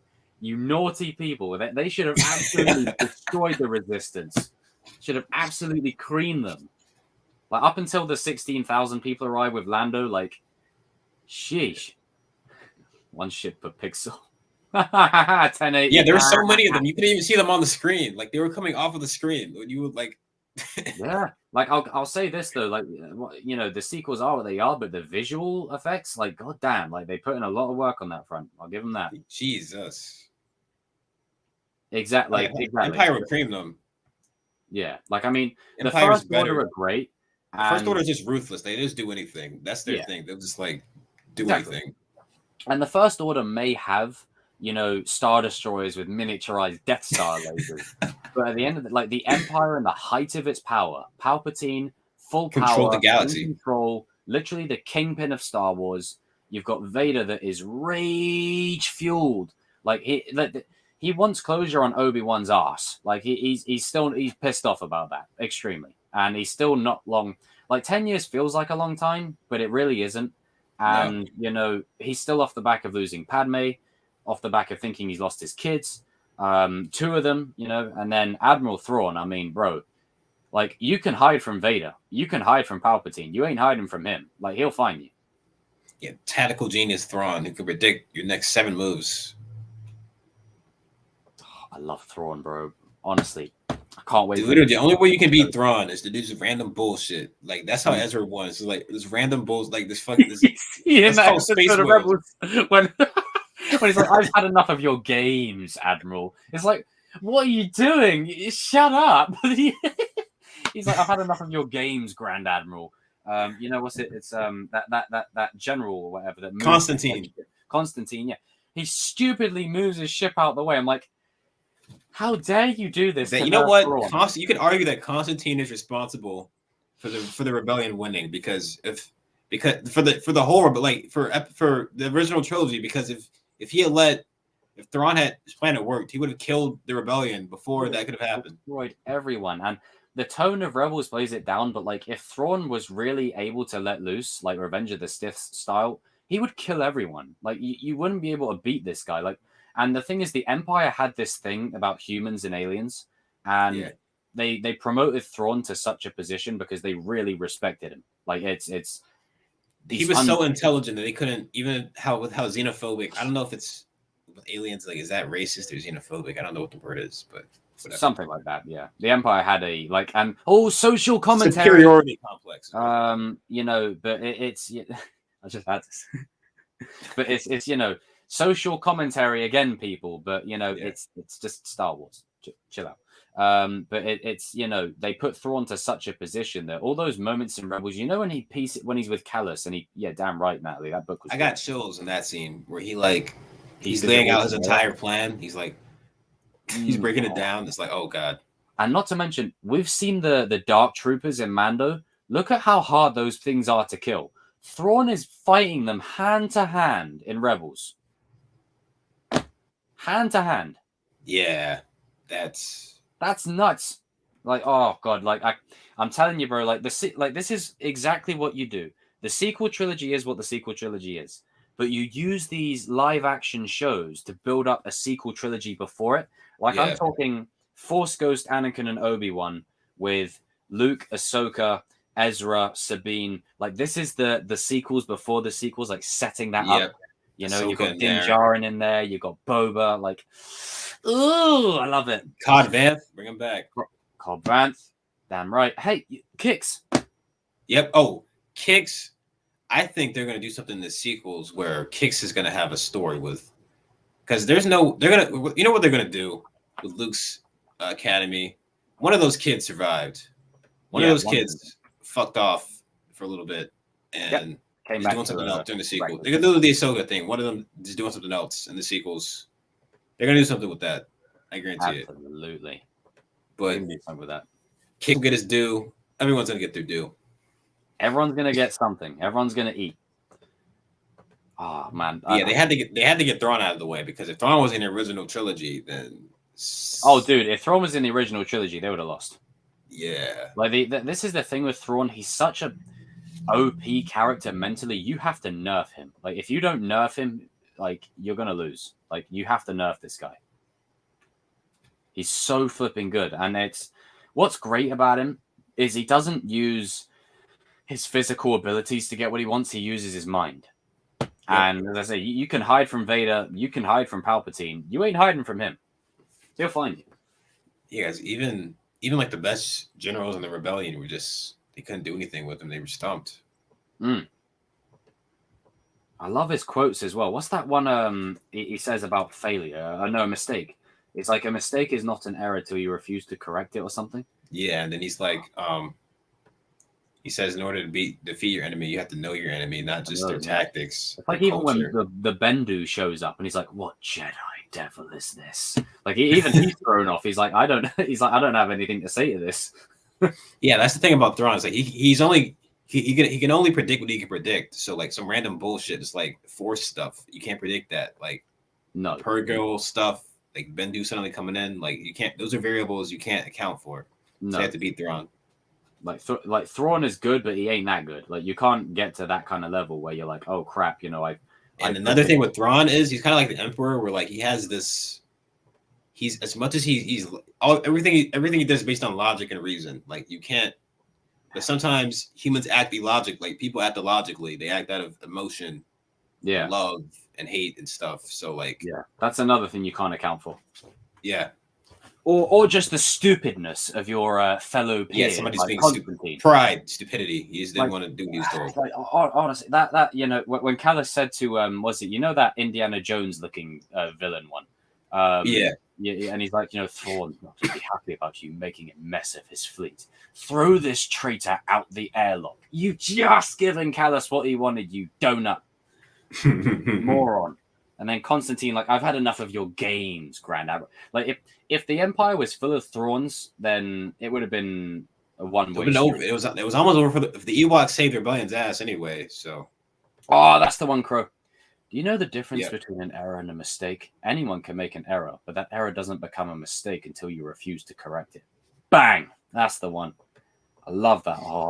Oh, and then we're gonna like him in the unknown regions. The Grisk are coming. They're coming. Oh, dude, love it. Oh, I love Thrawn, man. When they announced him in the trailer for Rebels, I was losing it, man. I was like, yes. I was like, Grand Admiral Thrawn. I just read the Heir to the Empire trilogy too. Like literally just not even knowing it was a coincidence. Oh, well, like literally just around that time. Yeah, that was actually the first Star Wars book I'd ever read. I honestly, I love the idea of. Let me see if I can find it. I bought it. I think I bought it when. I don't know if you guys have HMV over there. It's like a DVD store or whatever. And I got this book, and I got like original trilogy Star Wars Top Trumps. But this one right here, like this, you got the old cover. I got the old cover, man. I got the OG of the OG. Like I remember reading through this, like, oh shit, like this is OT, cool. I think it's because that's where Rise of Skywalker got its inspiration right there. Palpatine blasting up. Basically, that's basically the original Snoke, Joris something. I think it is. Let me look. See. I mean, Captain Palion also. He was named. They name dropped him. They name dropped him. Yeah. Mara Jade. She's also in this. Because that's one character that's gonna be hard to adapt into to canon. Mara Jade. And that's another thing. Like, even though this stuff's Legends, like you can still enjoy it. People like it's. Yeah, I get people are. I know what people are upset. Legends is a canon. It doesn't mean you can't like enjoy. Yeah, it doesn't mean you can't enjoy it. And they still find a way to like pick and choose the best because there are some things in Legends that are fucking awful. Just forget about it. Just forget about it. But there are, some things that are good, so they'll bring them over to canon in a linear story, like Thrawn or like the Sith. They've done it. They've even done it with Dirge now. Dirge is canon now. I was so flipping happy at that. I was like, this dude was a bad motherfucker. Like, yes, from that mini series. Oh, I can't believe they made him canon, man. He's so like, I would love them to do something with him because he's really cool. Honestly, I want to see Dirge. I wanted to see Dirge in like Book of Boba. Dude, he would be flipping great. I want to see him in Mandalorian now. You ever remember that mini series? Like they put it on Disney Plus recently. Like, yeah, I freaking adore that. It's like you've got bloody Mace Windu like beating the crap out of everyone. Like this right here, like this. Dirge is very OP though. They might need to tone him down in canon. They might have to tone him down just a tad. And that's one thing that they will do. Like they'll tone him down just a little bit. Oh really? Troll Dirge and War of Bounty Hunters, I believe. Oh yeah. Luke. Oh my god. Oh god. I'm a Legends. There is just some silly stuff in Legends. Like there's a lot of good, but some stuff in Legends should You have shit like this stuff that's not dumb. Like the Starforge from Oh, dude, they should bring that over. That shit's so overpowered. They should potentially bring that over, but like power it down just you can generate entire fleets in like 30 minutes. Like what the hell? Yeah. Like, if they do a 10, 11, and 12, you could potentially go that route. Damn right. There's so much Star Wars for everyone to go around. Like it's a great time to be. Whatever era you like you like prequel stuff. Here you go. You like OT stuff. There you go. You like stuff. You like filling the gaps. There you go. Like. Mm-hmm. Oh man, this is great. It's so nice to deep dive into. I love it. The timing on that was perfect. Oh man, there was one more thing I was looking at. Like I think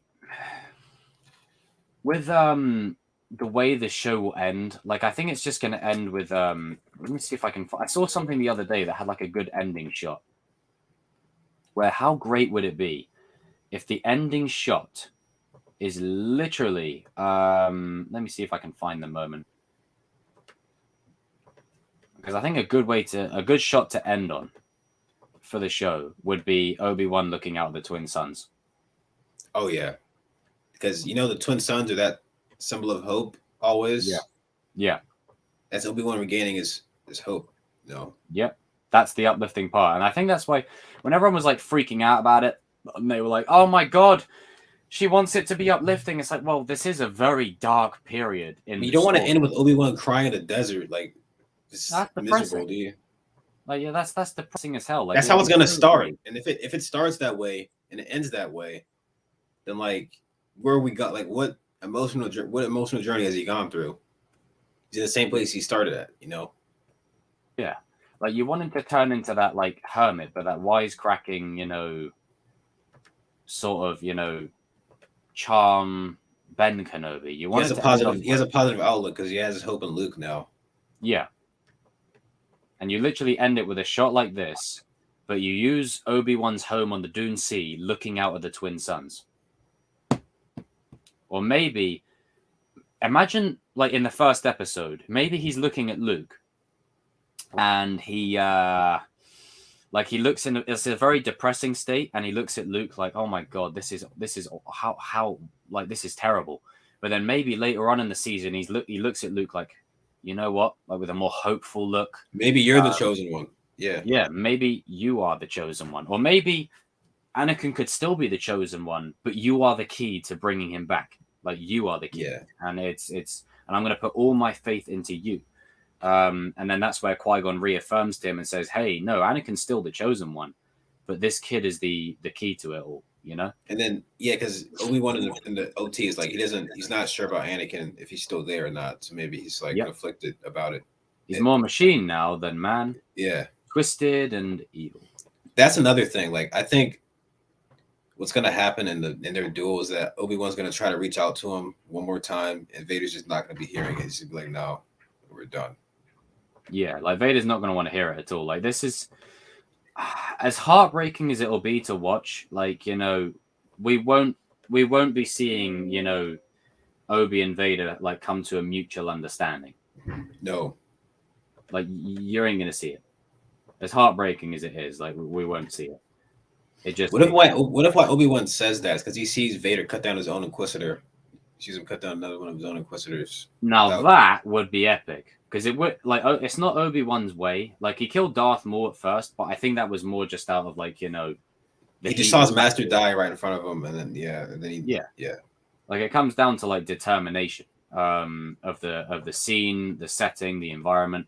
But I think seeing like an Inquisitor get cut down right in front of him, man. Or if anything, what if it plays out like where Vader thinks he's killed both the Inquisitor and Obi-Wan, and the Inquisitor dies in Obi-Wan's arms? Yeah, what if the Inquisitor? What if Reva, like, that's her name? What if she what if she's conflicted? What if she doesn't want to? What if she has some like nuance and she's reluctant? Yeah, she doesn't want to do anything that she's actually doing, and she's basically being forced to. No pun intended. Like she's basically being made to at this point, and then she Obi-Wan doesn't know. He's like forced. He's like forced by who? That's when Vader shows up. And that's when the reveal happens. Like, oh shit, you know, it's it's Anakin. And then seeing her, basically get taken out. But you could even have a moment where, because she's very sympathetic in the shot when she's stroking the symbol. Maybe Obi-Wan recognizes her. Yeah, because these are all former Jedi and younglings and Padawans and stuff that were just. Oh, she could be a youngling from hello, Master Obi-Wan. Oh no, that'd be so sad. Like from that one class in Attack of the Clones. Oh no. I think. Oh, you know that youngling class from the Clone Wars. Clone Wars, yeah. What if it's that? What if it's one of them? Oh, dude, that. What if the Jedi who leads? What if the Jedi who leads them to the planet is one of them? That would be heartbreaking. So, I mean, they did have a concept. Let me see if I can find. They did have this concept. I think you might have seen it before, where those kids from that Clone Wars episode, these guys, yeah, Biff Matuni, Zap, Petro, Ganudi, and they designed all of them. They gave all them designs, so they might use them. I mean, if anything, one thing that we have to remember with Star Wars people is no design goes unused. Good Zeb. He said unused Chewie design. Yep. Yeah, I was just about to see mentally, you got it. We're there. We're on the same wavelength. Even the Ralph McQuarrie art for Palpatine's throne. Then you've got the unused concept arts and stuff. So these guys will definitely be used down the road at some point for something. But they'll probably all be killed. But if, it is one of the kids from, hello, Master Obi-Wan. Hello. And it's like, it just drives it home that, the Jedi Order really is dead. Like it's really gone. And it's seeing people he knew, from a young age, basically suffer a horrible fate like that. That really drives it home. It's not just Anakin. It's everybody. Everybody's been. Yep. Everybody's in the same shitstorm. Yep. And that that gives him that motivation to keep, thriving and pushing on. Like if it was one of these kids, look how adorable that they look just there, hello, Master Obi-Wan, and it's, you could even see Grogu's flashback in this because we see it in Book of Boba Fett. Maybe you see who takes him out the temple. Oh, that is true. If it was Obi-Wan, we don't know what he was doing. Like, who knows? Who knows? It could be maybe the librarian. Maybe she's in there somewhere. Yeah. Or a sit. Dude, I would flipping love, because this is a Kenobi show, and Nick Gillard and Ewan McGregor go way back to Phantom Menace, and Nick Gillard was Sindralig. What if it's Sindralig that gets Grogu out of there, and then he passes Grogu along to someone else to get them the hell out of there, and then you see Anakin and Sindralig. You know who's unaccounted? You know another Jedi that's unaccounted for after Order system? Yep, Quillen Voss. Oh, it's got to be one of those guys. Oh, it's got to be one of those. Or Shakti, unless she's died again for another. Yeah, can we finally confirm what death is canon? You know what? Make it her. Give her a canon death. What death is canon? She dies in Force Unleashed by falling in the Sarlacc pit purposefully for some reason. She gets stabbed in the deleted scene. She gets killed by Grievous in the deleted scene. Lego Star Wars, she gets cut in half. Like, that scene's weird. She's like, what is it, Skywalker? I'm like, and then Anakin just walks outside. There's gunfire, and I'm like, what? No. That's not running. Maybe we'll give her a canon death for once. We just bump her off. Yeah, what happened to Barris? What the hell? Barris should come in the Ahsoka show. I think she should be safe for that. Maybe, because there was always talk of her being an Inquisitor. Maybe if she did join the Inquisitors, but maybe just when the Empire fell apart or something, maybe she renounced it. Maybe she buggered off. Maybe seeing Vader kill so many of them. She's like, I don't know if I want to do this anymore. Yeah, she's like, oh yeah, you're just as bad as what the Jedi, if not worse. There's an interesting story. Like some of the Inquisitors left and they got away, and then Luke has to deal with that when he's trying to build his. Because no doubt this show is going to deal, like Kenobi show is going to deal with a lot of, like, you may not see Maul, but there'll be references to Maul. There'll be great story detail, Vader, like it's all connects to Kenobi. So for Ahsoka's show, 100%, the biggest element of her leaving the Jedi Order was the actions of Barris. Yeah. So, I think that will be put in there in some way, shape, or form. Like my friend framed my ass and died with a bunch of Jedi holocrons lost because of. Oh yeah, Jocasta knew. She died like a badass though. Oh yeah, she went out like a G. She went out like a G. I mean, she had a thing for Count Dooku as well. That's you ever see that deleted scene? I think Bombastic Clips uploaded a little clip of it the other day, and she was like stroking the statue. I'm like, all right. In the comics, they explain it in the book. There's like a book where Dooku's like a Padawan or whatever, and they were Padawans at the same time. So it's like they had a thing. I think who saves Grogu? Because I think we'll get this answer in in the show. But maybe, I mean, what if? No, I mean Barriss Offee could save Grogu, but I don't believe that she would go back to the temple in any way.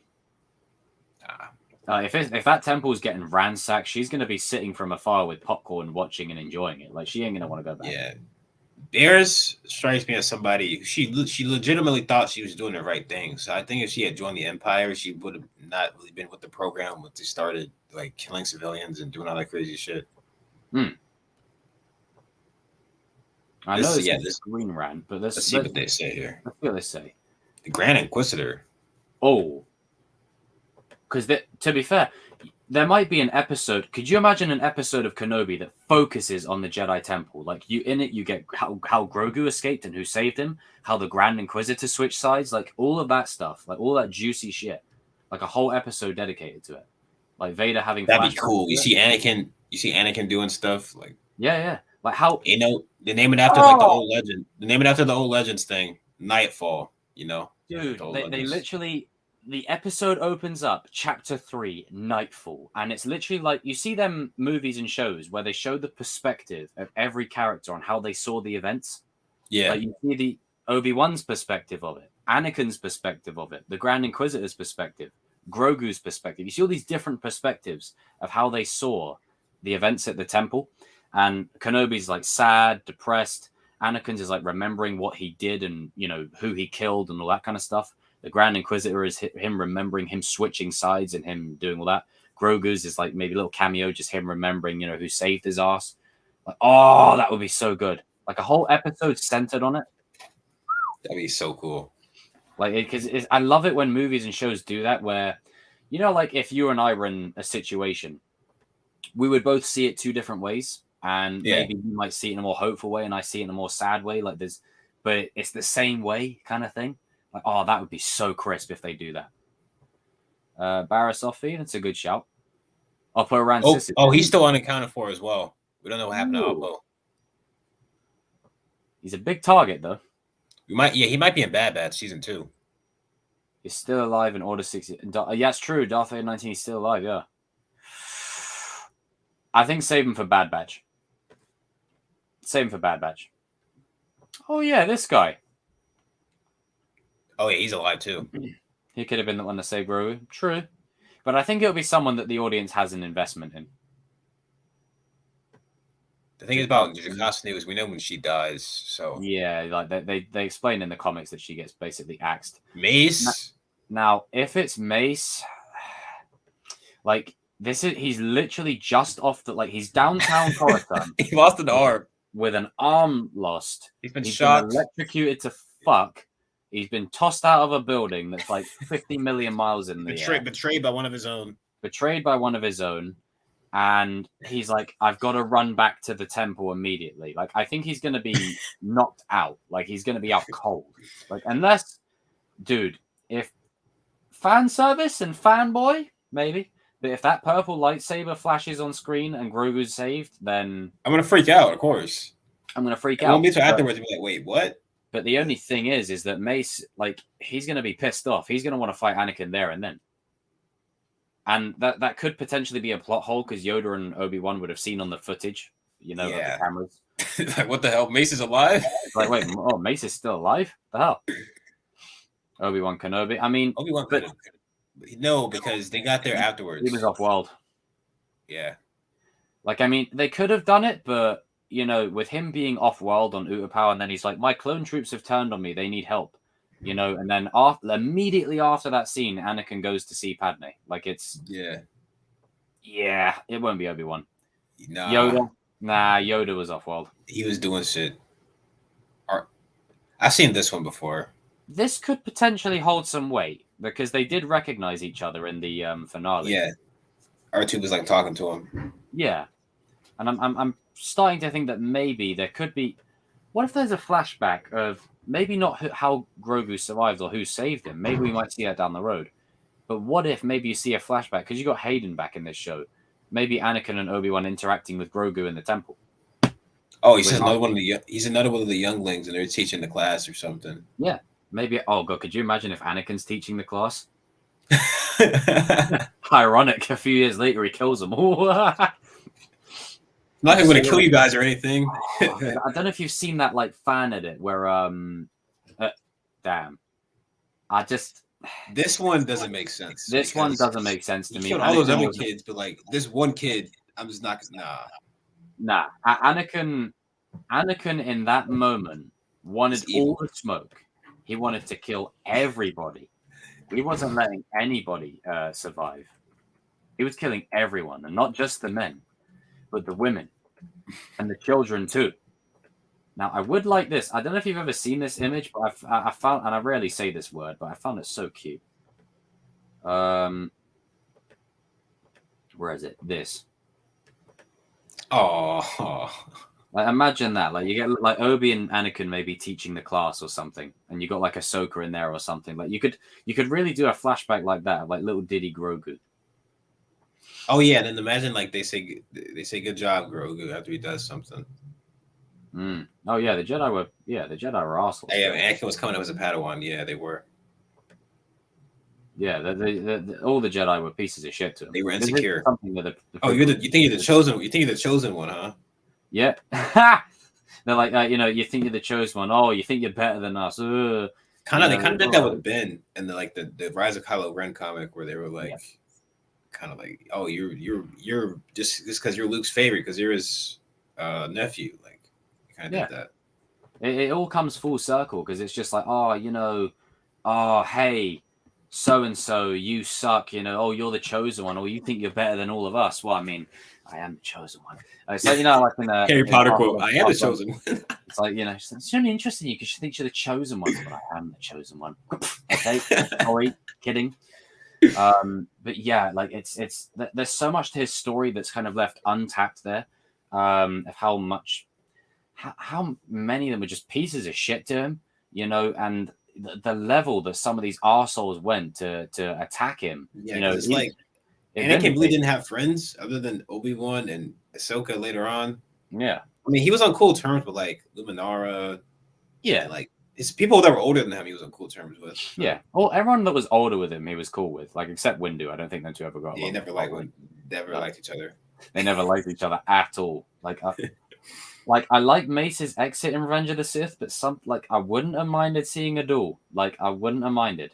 But you would have to, as much as I love Anakin, you would have to have Mace be bullshitted, if you know what I mean. He would get destroyed. Like at that point, Anakin, like before he took like Vader Anakin is different, but like Anakin, like before that, like nah. Yeah, pre-Sith Anakin. Mace was taking it to Palpatine. Mace would have, and like they're like, oh, Palpatine let him win. No, Mace beat him. No, George Lucas said on the director's commentary that he beat Palpatine.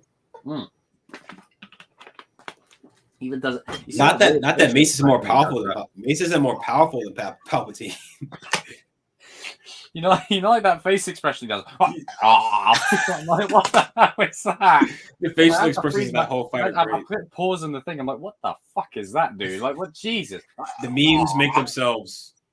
But dude, like, it's Mace. Like, it would have been an even Stevenish fight, but Mace would have come out with the. Yes, it's not that Mace is powerful. Don't get me wrong, but it's not that he was more powerful than Palpatine. It's just his form. Like his form, his lightsaber form is just OP. Like against Sith. Really tailor-made to fight Sith. Like the only people that could beat Mace Windu, like in an out-and-out fight, is either like Vader, Anakin, Sith Anakin, potential Luke, Jedi Master Luke, maybe Prime Yoda. That's about it. Prime Yoda, like it, not like Revenge of the Sith year. Like we're talking like 600-year-old, because apparently a couple hundred years makes all the difference in this universe. Oh yeah, High Republic Yoda. High Republic Yoda would have whacked it. Like now that dude was on some crud. Oh, yes. Oh yeah, dude. I remember reading that and I was like, you pieces of shit. I hate you. Like that. Oh yeah, that was messed up. They called him a naughty. slave. They called him slave boy. I was like, what? Yeah, that. Jedi, you're saying this? Man, I'd be like, hey, so Master Kenobi, like, you know, can we check the system of how we're recruiting Jedi? Because this is a bit shit. Like, pretty sure your recruits are not supposed to be douchebags. Like I saw people say that Mace screamed because he was angry, like, you know, that he was betrayed. But I'm like, no, I'm not buying that. After you get your hand cut off, you're not gonna be like. Yeah, like Dooku's response was more because Christopher Lee basically said it's not a loud reaction. It's like, but Mace is like, ah. I think that's just Samuel Jackson. Even Luke was just like no. Anakin just whined. He was like, Yeah, he just goes, he just has that same sound expression. Do you remember like the one he has from the game? When, you know, when you're playing Revenge of the Sith game and he goes, is that sound? Like, I don't know what it is, but the voice actor that they got for the mini series and the game sounds exactly like Hayden. It's just like the distinction in the voice.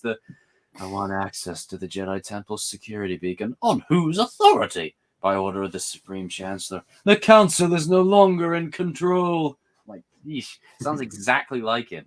Spitting image. But hey, I gotta share this. This is funny. I just saw it. I was about to exit the tab.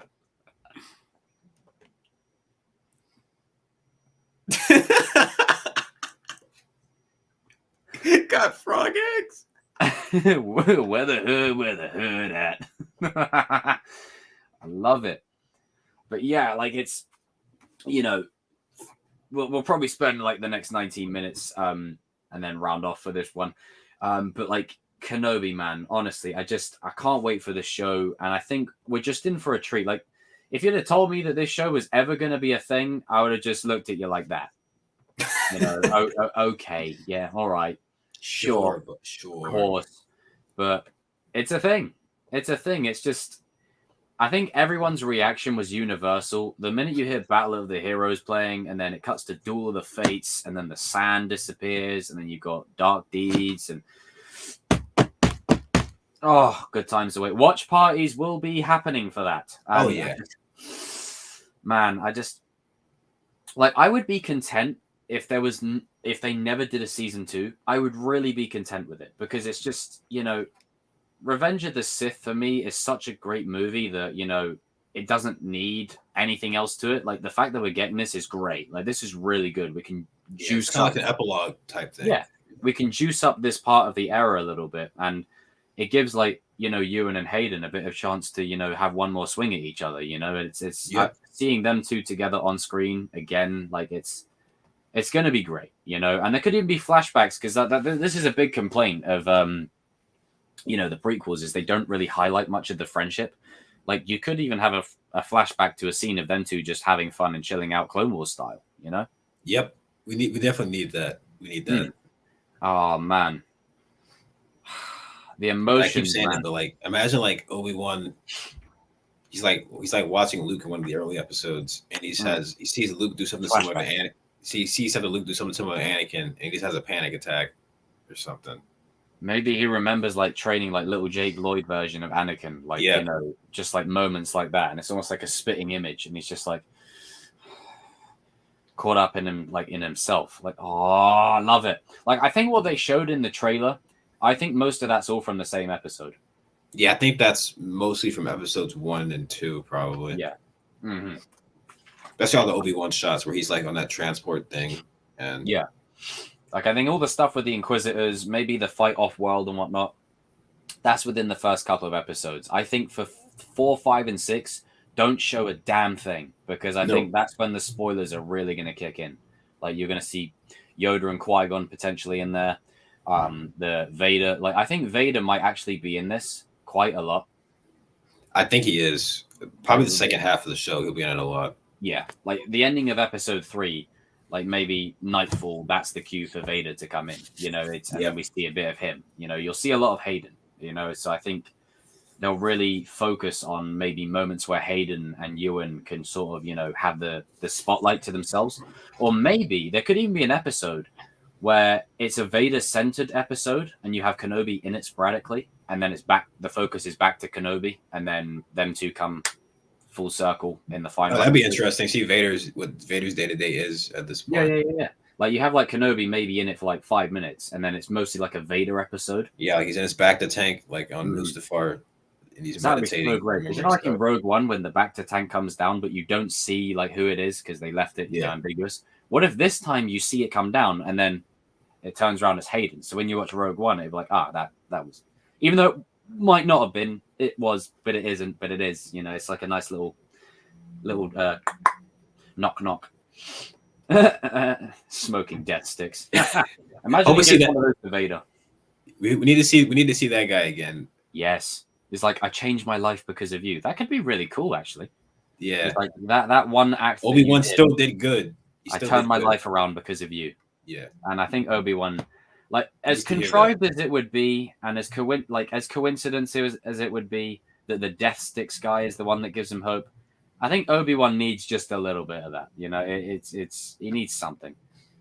Oh, we need this right here. Yes. Like, if they're not going to do a live action Luke Skywalker show or whatever, then hey, I mean, well, with Luke and making the academy with Ben and Luke, Ben, Han, and Leia. I'm just saying, Lucasfilm, take my money. This is what the sequels need. They need a show like Clone Wars, man. They need the context. Just get some political context about what the New Republic was doing and the First Order. Man, I want to see Kylo just murking people in that show, man. You know, like in season 7 when Anakin kills Admiral Trench, like just stuff like that. Oh. Ooh.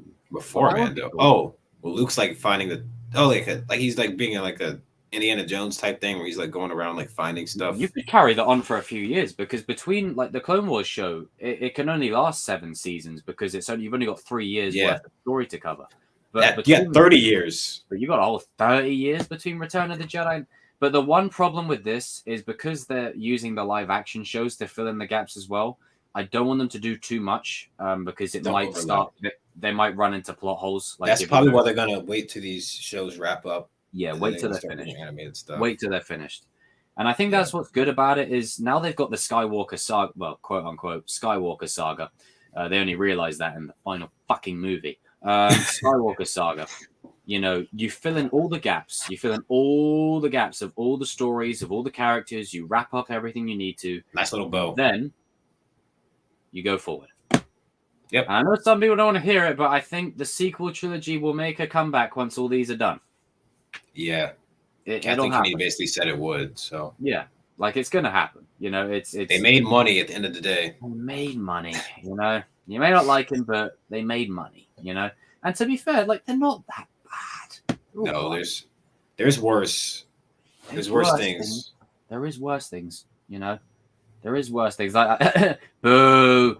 Well, it's gonna happen, bro. I'm telling you. But like, this is their way of getting all the fans back on board again. Yeah, and saying, it could be worse. Star Wars. There was this point of, I mean, Star Wars wasn't dead after Revenge of the Sith. Like, we still had games and Clone Wars and stuff, but like, there was not. But it did go into a bit of a we've got stagnant phase. Now it was like there's a game every once in a while.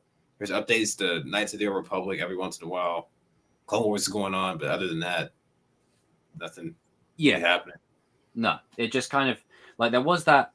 And I saw someone say that the location of Dayu looks like the place that George was going to do his underground show on. You know, the live action one. It looks very similar to that. See? No concept goes unused, people. Yeah, because some of the concepts of Mando probably were started as that. And Book of Boba probably as well. Like there's just great potential. Hell, you can even see Black Chrysanthemum come into Kenobi briefly. Like they fought in the comic. They fought in the comic before, And you know me, like I love my comics and my books, but because they constantly, you know, contradict their own lore. Yeah. Seeing it in live action would just cement it. Could and also long shot we could see Prime Boba Fett, where he's still a bad dude. Ooh. Even if it's the cameo, if he goes to Jabba's palace and Boba Fett's just standing there, like near Jabba. As much as I love the new score for Boba Fett, I want that old score to play if that happens. You know, And what's surprised he didn't play in a Book of Boba at all. Even like a little hint of it. Like the musical notes are similar, but it's like switched around. But I would really like to hear that old school theme. Yeah, he gave him the scar. Well, I mean, Boba Fett, I think, is perfectly rated for me. He's never done anything that's kind of convinced me that, you know. Now, Legends Boba, on the other hand. Legends Boba's a god. Now, that's a different story. That dude's god tier. In canon, Mando Season 2 is his best. That's prime Boba right there. In the OT, he just kind of walks around and looks cool and then gets killed by a blind man, supposedly. Yeah, that's the thing I don't understand about, like, people. It's like Star Wars has always done this with cool characters. They look cool and then they just die. Just do bugger all. Like the Knights. Even Maul was like that before Clone Wars brought him back. Oh god. Like, I mean, I love Phantom Menace and all that, but I was so annoyed that they killed him off. I was like, no. You gave him like 5 lines of dialogue and then you killed him. You got like Peter Serafinowicz, I think his name is. Great actor, strong voice. At last, we shall reveal ourselves to the Jedi. At last, we shall have revenge. And they literally did nothing else. I said, you know his entrance when he's like, you know, not for the Sith. This is my apprentice, Darth Maul. Like, but literally, you know that shot in Rise, like where the camera pans around, it's and they're just still on the roof. They're still on the mountaintop. It's a great shot, but it serves no purpose. It serves just look at them being cool here. Look at them standing. It's just to look cool, to stand there on the top of something. It's literally serving no purpose other than standing on something. I'm like, JJ, you think you're sick? I know what you're doing. Got to sell these toys right quick. Got to sell these toys. Got to sell these little toys. You know, these Star Wars Black Series figurines. Yep. I'm like, damn, like literally, don't get me wrong. It's a cool shot, the way the camera pans around, but I'm like, man, you literally put that in there just to make him look cool for 5 seconds. Damn it, JJ. But they gave Phasma that awesome armor, and then she just died.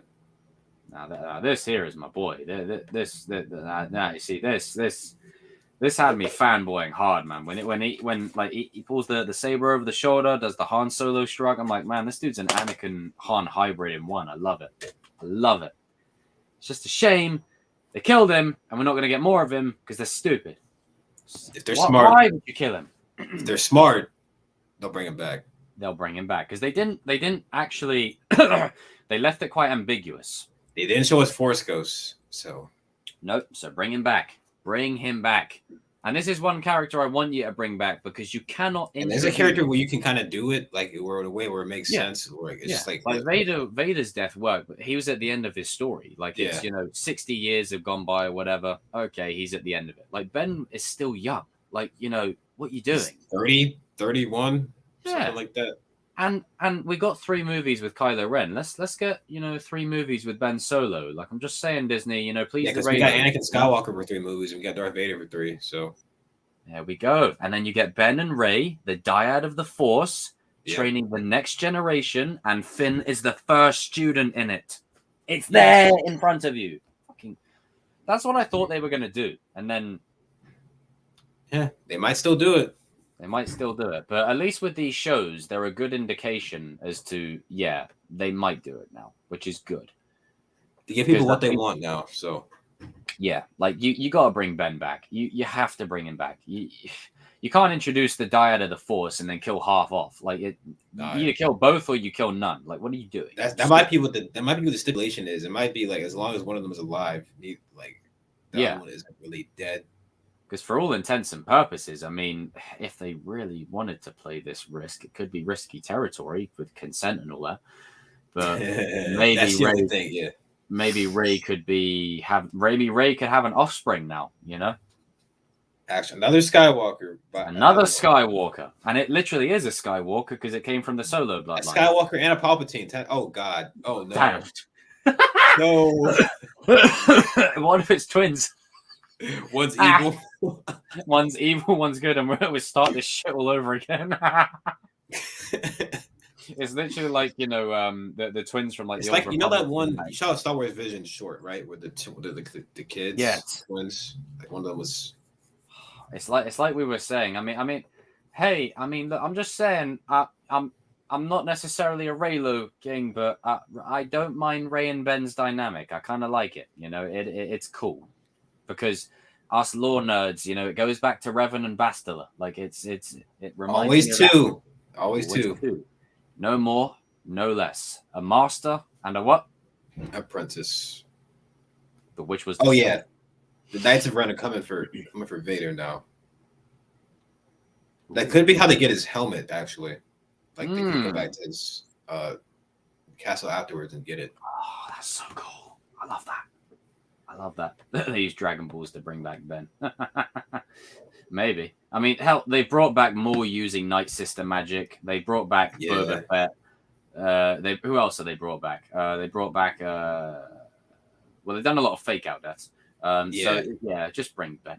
What about Palpatine? That's a big one. You brought back Palpatine. Somehow Palpatine returned it. Basically Dark Empire logic. It's Dark Empire, like. So I think this is unpopular. I think Dark Empire is worse because Luke turns to the dark side for no fucking reason. He just turns. There was no context to why he did. He just turned to the dark side. It was like, why? You think Last Jedi ruined Luke's character? Oh god, fans, count your blessings. What was the reason Luke? Let me have a little look at it. Let me see what someone says. Turned to the dark side. I saw somebody say he was faking it, but it's just like, what? You can just fake it. You can do that. So Luke Skywalker was corrupted to the dark side by a resurrected Palpatine, becoming his new apprentice. Dark Empire is the guy. It's one of Star Wars fans' first ever looks at the events that occurred after it. Yeah, it is. It's one of the first ever ones. But it just that really undercuts Luke's arc because he just learned not to turn to the dark side and Return of the Jedi, and he turns to the dark side immediately afterwards. Yeah, it basically that's character assassination. Like, what the hell? That isn't organic at all. Like, I may have my gripes with The Last Jedi, but at least at the end of the movie, Luke comes back to being Luke. Yeah, then he just, I don't know. I don't get Dark Empire at all. Yeah, that's just a clusterfuck. So, some things in Legends, they sound good on paper, but they don't translate well when you put them in context. Yeah, then and that thing, Palpatine is crazy powerful as well. Yeah, sheesh. Like throwing black holes and shit. Now, are you in agreement too that this is one of your favorite shots in the whole saga? Oh yeah, it might be my number one. Honestly, shot, bro. Like Jedi Fury's playing like at that's such an underrated track as well. And then the camera's just moving along. It's such a simple shot, but it does so much. I love it. And then Vader's just literally on the defense. Demi, what's up, bro? Demi, I hope you've been here the whole time, man. We're about a couple of minutes from rounding off, but we've been just talking Star Wars the whole way, bro. The whole way. I love this freaking shot, man. The way the camera pans as the camera's moving past the staircase and Luke swinging at him.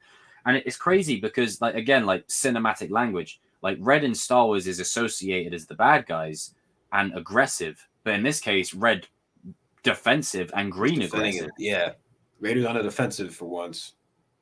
Oh, you're damn right, King. This fight slaps. Always.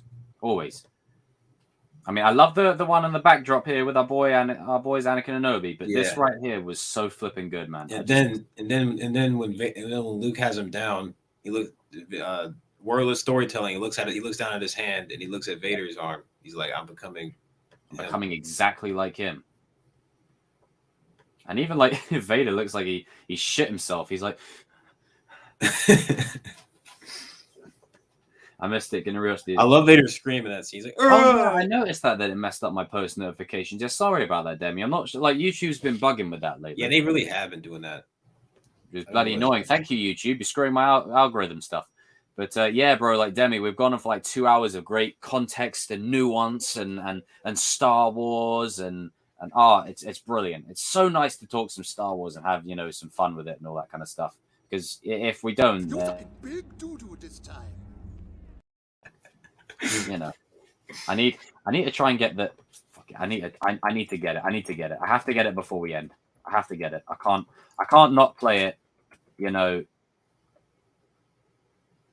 Where is it? I can't not play it.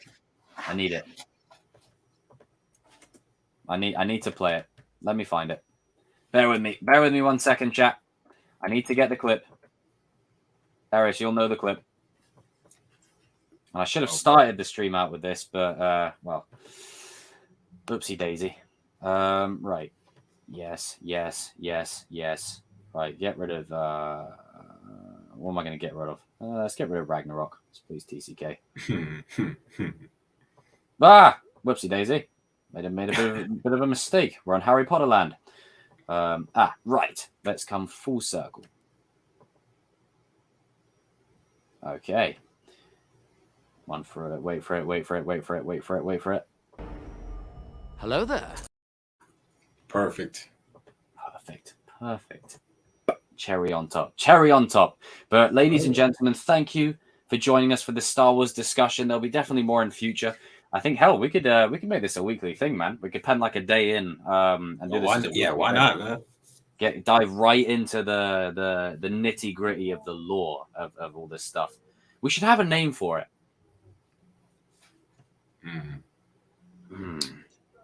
Something Star Warsy.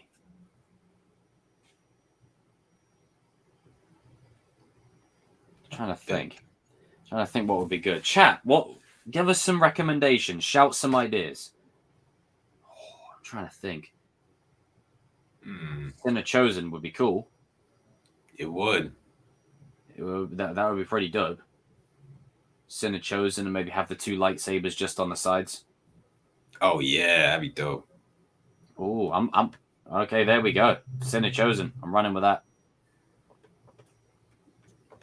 Open to change at a future point. But let me just write that down so I don't forget. Oh, that's a good one, Crow. Kings of the New Republic. Oh, dude. Kings of the New Republic. Or Sinner Chosen Kings of the New Republic underneath. Yes. Ooh, hell yeah. Chosen Mamba. Hey, I'm writing that down. All right, Sinner. All right, okay. So, Sinner. It could literally be a full-on Star Wars discussion each time. Kings of the New Republic. Oh, that's sick. There we go. We got our name. Hey. I'll make like a nice little thing that I can put in the corner. So when we're streaming, like it will be like literally up in the corner about, where is it? Let me find it. Sort of like that. Play the cat, play it right in the corner up there. Boys are back in town. Yes, we are. Okay, ladies and gentlemen, thank you for tuning into this stream with me, the chosen one. Oh, yes, they're only interested in you because you're the chosen one. I am the chosen one. And, of course, the man, the myth, the legend, my brother Darius. Yes, Mamba. Damn right. You're damn right. You're damn right. This is a dyad in the Force right here. Kings of the New Republic 24. Would you ever react to Unreal Cinema's trailer? Yes, I'll do a reaction to that at some stage. I need to check out some more of the OT, not the OT, Old Republic stuff. There's some stuff I haven't seen. Oh, thank you, Curious Crow. Cheers, bro. Appreciate it, man. Trist, oh. Dear God. Really, Why? dude? It was going so well up until that point. Y'all just like to see me suffer. It's okay, though. Yeah, we are. You want to see me turn to the dark side or become a Cobra Kai so badly. I already know what lightsaber I'll put next to Sinner. It's like a red blade. Thanks, Natalie, and thanks again for that donation the other night, Natalie. I appreciate that. It doesn't go unnoticed. Oh, bloody! I keep hitting the wrong thing. Okay, ladies and gentlemen, This has been us. I'm just going to play some final things of the Shrug, Lumpy, Oh god. this, and I think I've got them all. Ah, there we go. Blow you up. Boom. Oh, woo. Okay, is it time to end the stream? No. No. Oh, Hello there. it's time to end. It's time to end. Thank you. Oh, Jesus Christ. You're welcome. Flash was.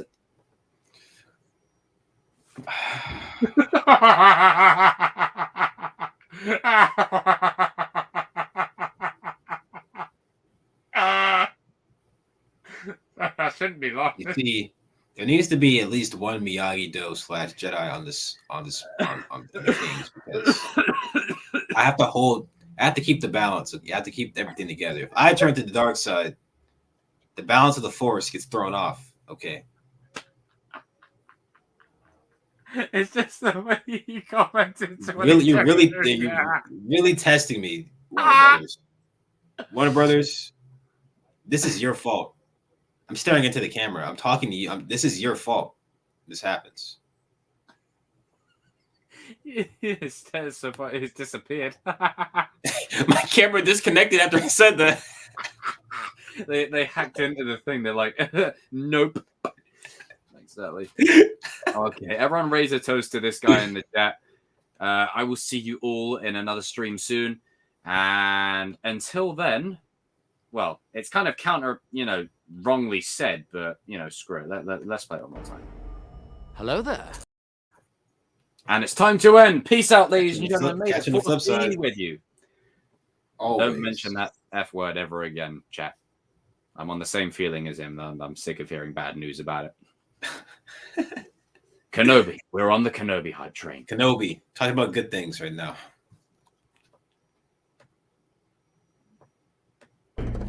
And Hello there.